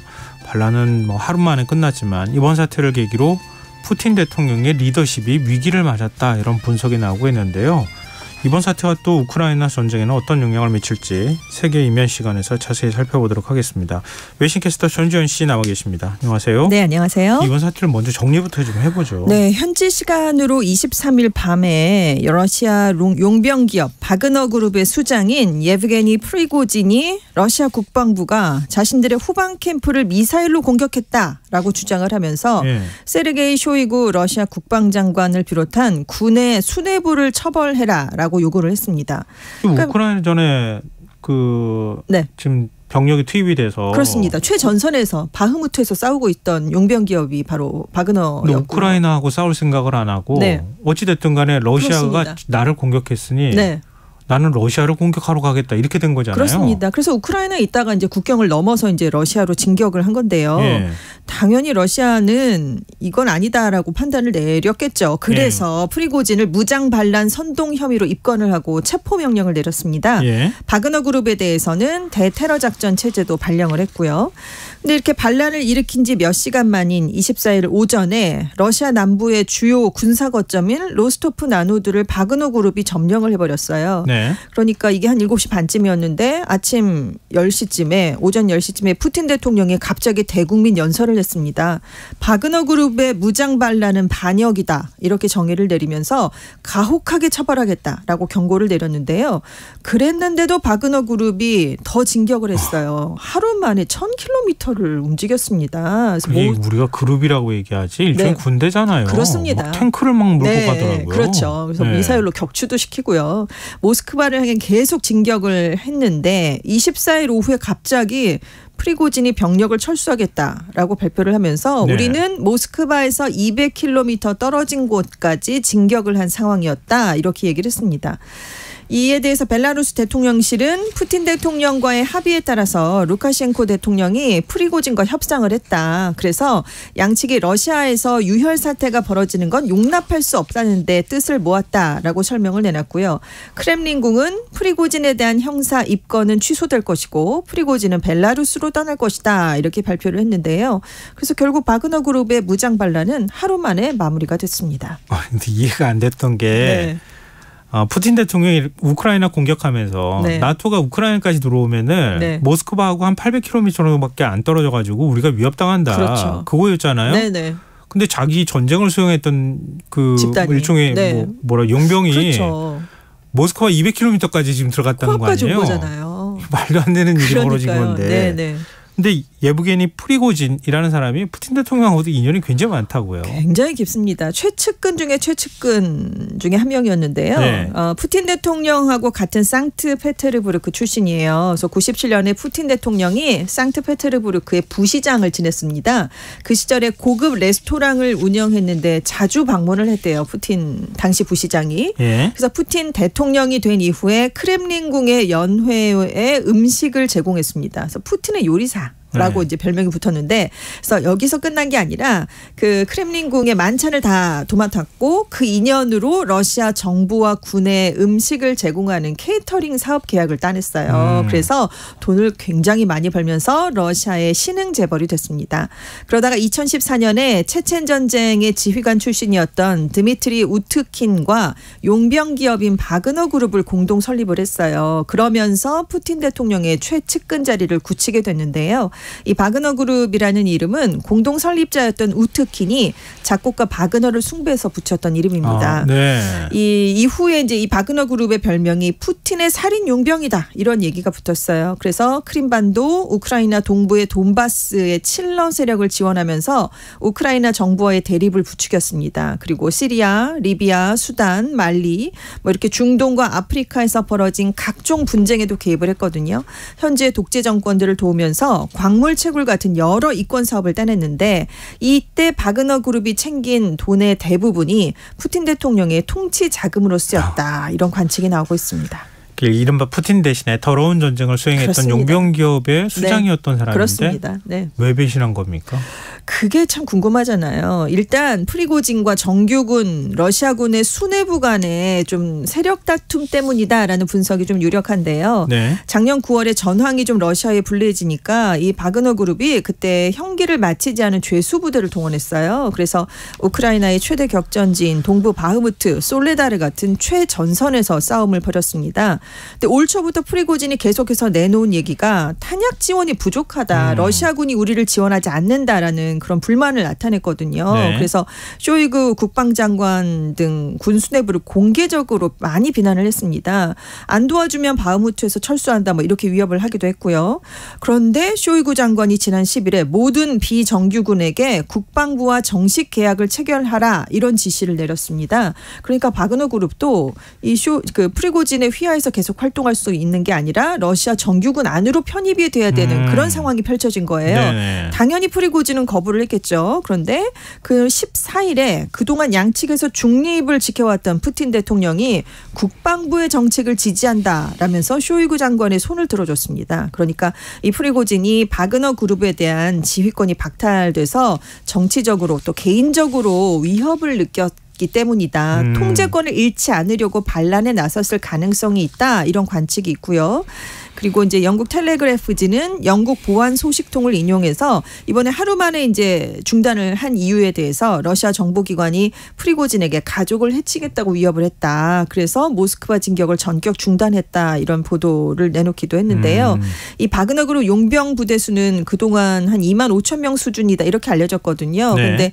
사실은 8,000명 정도의 전투원에 그쳤다. 그래서 모스크바를 점령하려고 했던 시도가 패배할 가능성이 높았다. 그래서 물러선 것이다. 뭐 이런 평가가 나오고도 있습니다.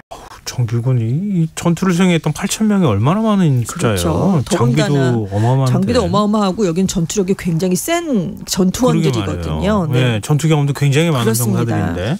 근데 이해가 잘 안 되는 게 무장 반란 세력 아니에요. 그렇습니다. 그대로 둬요? 그래서 이 지금 갑자기 이제 전투를 그만두겠다라고 하면서 물러서고 러시아를 떠나겠다라고 지금 얘기가 됐거든요. 네. 그래서 이 수장인 프리고진은 벨라루스로 떠난다라는 얘기가 나왔었어요. 네. 그런데 24일 저녁에 러시아 남서부에 있는 로스토프 나누드를 떠났는데 그 뒤에 행방이 묘연합니다. 어디서도 목격이 지금 안 되고 있는 상황이거든요. 그래서 러시아는 물론이고 벨라루스도 지금 어디에 있다 이런 얘기를 내놓고 있지 않은 상황이에요. 그래서 지금 모처에서 좀 숨어 있다가 안전한 곳으로 가서 나타나지 않겠느냐 뭐 이런 얘기도 있는데 푸틴 대통령하고 러시아 정부가 그러니까 벨라루스로 망명하는 걸 용인을 해준 셈이잖아요. 그런데 일부에서는 그렇죠. 네. 푸틴 대통령이 배신자를 용서했던 적이 없다라는 거죠. 푸틴의 홍차를 많이 보내잖아요. 그래서 만약에 벨라루스로 가더라도 프리고진이 살해될 가능성이 있다 이런 얘기가 지금 나오고 있으니까 그래서 지금 프리고진이 명확하게 장소가 어딘지를 밝히지 않는 게 아니냐 뭐 이런 얘기도 있고요. 그리고 이제 바그너 그룹이 앞으로 어떻게 될지에도 관심이 쏠리고 있는데 이제 수장이 없어졌으니까요. 근데 바그너 그룹 용병은 프리고진에 대한 충성도가 높은 겁니다. 러시아 정부에 대한 충성도가 높은 게 아니라요. 네. 그래서 대부분 러시아 군에는 흡수가 되지 않을 수 있다 이런 관측이 나오고 있는데요. 지금 이 사람들이 자기들의 신변에도 좀 불안을 느낄 수밖에 없는 게 반란에 참여하지 않은 사람들은 러시아 국방부랑 계약을 할 자격이 있다라고 크렘린궁이 얘기했지만 반란에 참여한 대원들에 대해서는 어떻게 할지 얘기가 확실하지 않았기 때문입니다. 그래서 지금 러시아 당국이 바그너 그룹을 어떻게 처리해야 될지 굉장히 고민이 깊을 수밖에 없는데 정규군보다 전투력이 뛰어나잖아요. 네. 그러니까 지금 우크라이나가 대반격에 나선 상황에서 그 어느 때보다 이 전투원들이 필요합니다.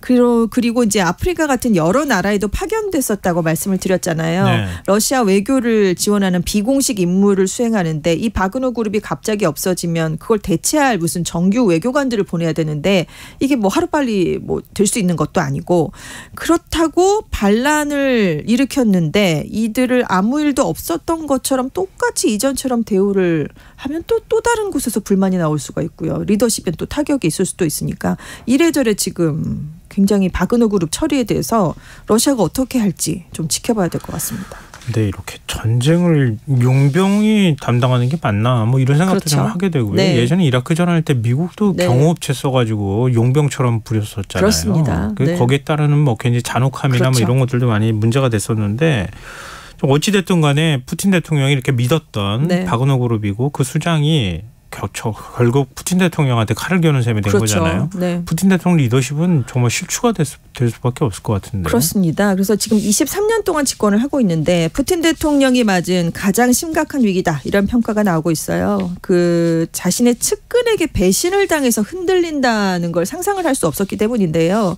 그리고 프리고진을 응징을 하진 못한 상태잖아요. 그렇죠. 벨라루스로 보내주기로 했다. 이것도 그러면 푸틴 대통령이 무력 통제권을 아주 확실하게 갖고 있지 않기 때문에 그런 게 아니냐 이런 얘기가 지금 당연히 나올 수밖에 없고요. 그리고 말씀하신 것처럼 나폴레옹도 히틀러도 뚫지 못했던 곳이 모스크바인데요. 네. 정말 거침없이 진격을 코앞까지 한 셈이기 때문에 이렇게 올 때까지 뭔가 조치를 취하지 못했다는 것 자체가 지금 푸틴 대통령 리더십이 취약하다라는 점을 나타내는 거고요.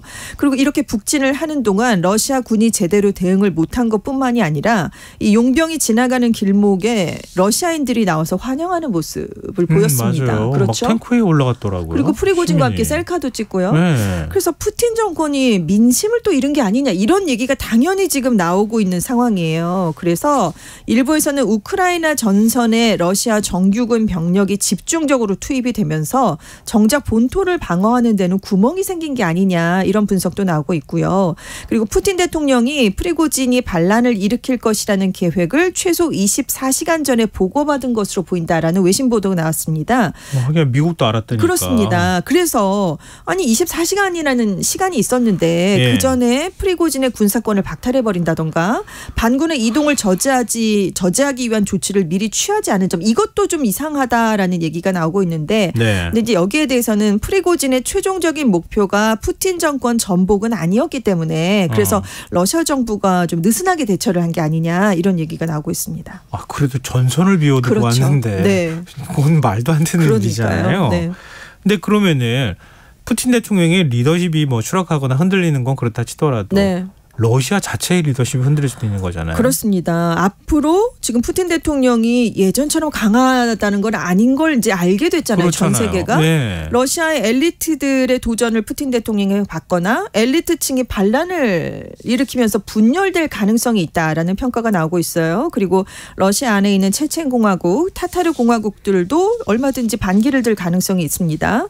그래서 사실 그동안 푸틴 대통령은 그 내부에 있는 파벌을 키워서 서로 견제시키는 전략을 써왔거든요. 근데 앞으로는 이 전략을 쓰기도 조금 어려워졌다라는 평가가 나오고 있는데요. 지금 프리고진이 25일에 또 어떤 얘기를 내놨냐면 자신과 갈등을 빚었던 쇼이구 러시아 국방장관이 경질될 것이다. 그리고 크림반도 합병 과정에서 영웅으로 떠오른 듀민 툴라 주지사가 새 국방장관이 될 것이다 라고 주장을 했는데 이게 지금 툴라 주지사는 프리고진과 좀 가까운 사이로 알려져 있거든요. 그러니까 만약에 이 주장이 정말 사실이 된다면 국방부 장관을 교체하라라는 바그너 그룹의 요구를 러시아 정부가 수용한 셈이기 때문에 이것도 굉장히 좀 리더십에 타격이 있을 수밖에 없습니다. 그래서 가디언지는 어떤 얘기까지 내놓고 있냐면요. 1991년에 국가보안위원회 강경파가 쿠데타를 시도했었는데 이게 결론적으로 보면 구소련이 붕괴되는 걸 앞당겼던 쿠데타였다라는 거죠. 그래서 역사가 반복된다고 말하기에는 지금은 너무 이르긴 한데 우크라이나를 침공하기로 한 푸틴의 결정이 결국 권좌에서 끌어내릴 수도 있는 중대한 실수라는 게 입증이 된 게 아니냐 이런 평가가 내놓고 있고요. 이런 평가를 내놓고 있고요. 만약에 푸틴 정권이 흔들리면 러시아는 더 혼란한 상황에 빠질 것이다라는 우려를 서방에서 내놓고 있습니다. 그래서 더 타임스지는 프리고진을 제때 통제하지 못한 푸틴 대통령의 실패가 위기를 초래할 것이다. 그래서 푸틴 대통령이 아직은 도전을 많이 막아낼 수 있겠지만 장기적으로는 좀 치명상을 입게 될 수 있다. 이렇게 지적을 하고 있습니다. 근데 이번에 그 프리고진하고 푸틴 대통령의 중간에 서서 중재를 했다는 게 벨라루스 대통령 아니에요? 그렇습니다. 루카셴코 대통령이죠. 루카셴코 대통령은 뭐 벨라루스에 뭐 핵무기도 지금 뭐 전술 무기 배치한다는 얘기가 나올 정도인데 어떤 역할을 하는 거예요? 그러니까 이 루카셴코 대통령에게 푸틴 대통령이 요청을 했다라고 알려져 있습니다. 중재를 해달라고요. 될지 안 될지 모르겠지만 해달라. 그런데 지금 직접 응징을 못한 거고요. 지금 다른 나라, 물론 동맹국가입니다. 굉장한. 근데 그 동맹국가의 손을 빌려서 사태를 수습한 모양새가 됐거든요. 역시 체면을 구기게 됐습니다. 그래서 지금 사실은 루카셴코 대통령이 칠러 행보를 우크라이나 전쟁이 시작된 이후에 뭐 그 전에도 보였지만 굉장히 가까워진 상황이잖아요. 벨라루스를 통해서 처음에 우크라이나로 들어가기도 했고. 맞아요. 그래서 이후에 국제사회에서 루카셴코 대통령도 많이 따돌림을 당하는 상황이었거든요. 근데 이번 사태를 기회로 이 루카셴코 대통령이 국제사회에서 믿을 수 있는 중재자다라고 이미지 변신을 시도하려는 게 아니냐 이런 분석이 나오고 있는데요. 실제로 벨라루스가 이번 중재를 대대적으로 국제사회에 선전을 하고 있습니다. 그래서 결국은 전문가들이 이번 사태를 통해서 루카셴코 대통령만 승점을 얻었다라는 평가를 내놓고 있고요. 이렇게 중재에 나선 건 역시 푸틴 대통령과 굉장히 가까운 사이이기 때문이고 프리고진과도 20여 년 이상 가깝게 지내온 사이였다라는 점이 작용했다고 합니다. 푸틴 대통령은 어떻게 되는 거예요? 그러니까 일부에서요. 지금 내년에 러시아 대통령 선거가 있거든요. 이 출마까지 포기할 수 있다라는 전망까지 나오고 있습니다. 왜냐하면 푸틴 대통령이 그동안 그 내세웠던 게 내가 러시아의 수호자다라는 이미지였거든요. 그런데 이 이미지가 이번 반란으로 좀 무너져 내렸기 때문이라는 겁니다. 그래서 정치적 타격을 크게 입었는데 이게 단기간에 수습되긴 어렵다라는 전망을 전문가들이 내놓고 있어요. 그래서 지금 러시아 독립신문 네자비시마야 가제타의 편집자는 측근들이 내년 봄에 대선에 출마하지 않도록 푸틴을 설득할 수 있다. 푸틴이 권력을 잡으면 안전하다는 믿음이 무너졌기 때문이다. 이런 얘기까지 내놓고 있고요. 그래서 결국 푸틴 대통령이 이제 군 수뇌부를 경질하면서 네. 지금 위기를 헤쳐나갈 수도 있다. 이런 가능성이 나오고 있는데 그렇게 된다면 바그너 그룹 수장을 옹호하는 모습이 되고 그들의 요구를 전격적으로 수용하는 모습이 될 수 있기 때문에 역시 네. 푸틴 대통령에게는 불리한 그런 상황이 펼쳐질 수 있습니다. 그래서 푸틴 대통령이 이렇게 장기 집권한 건 러시아의 그 힘을 좌우하는 그런 많은 사람들이 내 운명이 대통령과 함께 간다라고 생각을 했기 때문인데 이렇게 희생양을 찾아버리면 그들도 등을 돌릴 것이다. 이런 분석이 나오고 있습니다. 우크라이나 전쟁은 어떻게 되는 거예요? 그러니까요. 이게 가장 지금 사람들이 어떤 영향을 미칠 것인가에 대해서 관심을 가지고 있는 부분인데요. 네. 러시아는 일단은 아무 영향이 없다 이렇게 강조를 하고 있습니다. 하지만 푸틴 대통령이 측근도 제대로 통제하지 못한다는 사실이 전 세계적으로 알려졌기 때문에 앞으로 일정 부분은 영향을 미치지 않겠느냐 이런 전망이 나오고 있습니다. 뭐 군은 사기를 먹고 산다 이렇게 얘기도 그러니까요. 하잖아요. 그래서 심리전이 굉장히 중요한 중요합니다. 시대가 되어버렸는데 네. 러시아군이 과연 싸울 의지가 있나? 그러니까 그 이런 사기가 생각도 하게 떨어지면 되네요. 우크라이나가 단기간에 뭘 할 수는 없겠지만 그 틈을 파고들 그렇죠, 수는 그렇죠. 있다. 이런 얘기가 나오고 있습니다. 네, 하여튼 참 종잡을 수 없는 그런 네. 전쟁의 양상이네요. 자, 지금까지 세계이면 외신캐스터 전주현 씨였습니다. 오늘 말씀 고맙습니다. 네, 감사합니다. 김성환의 시사 오늘 순서 여기서 마칩니다. 모바일 쿠폰 당첨자는 홈페이지 공지사항에서 확인하실 수 있습니다. 끝곡으로 카펜터스의 Rainy Days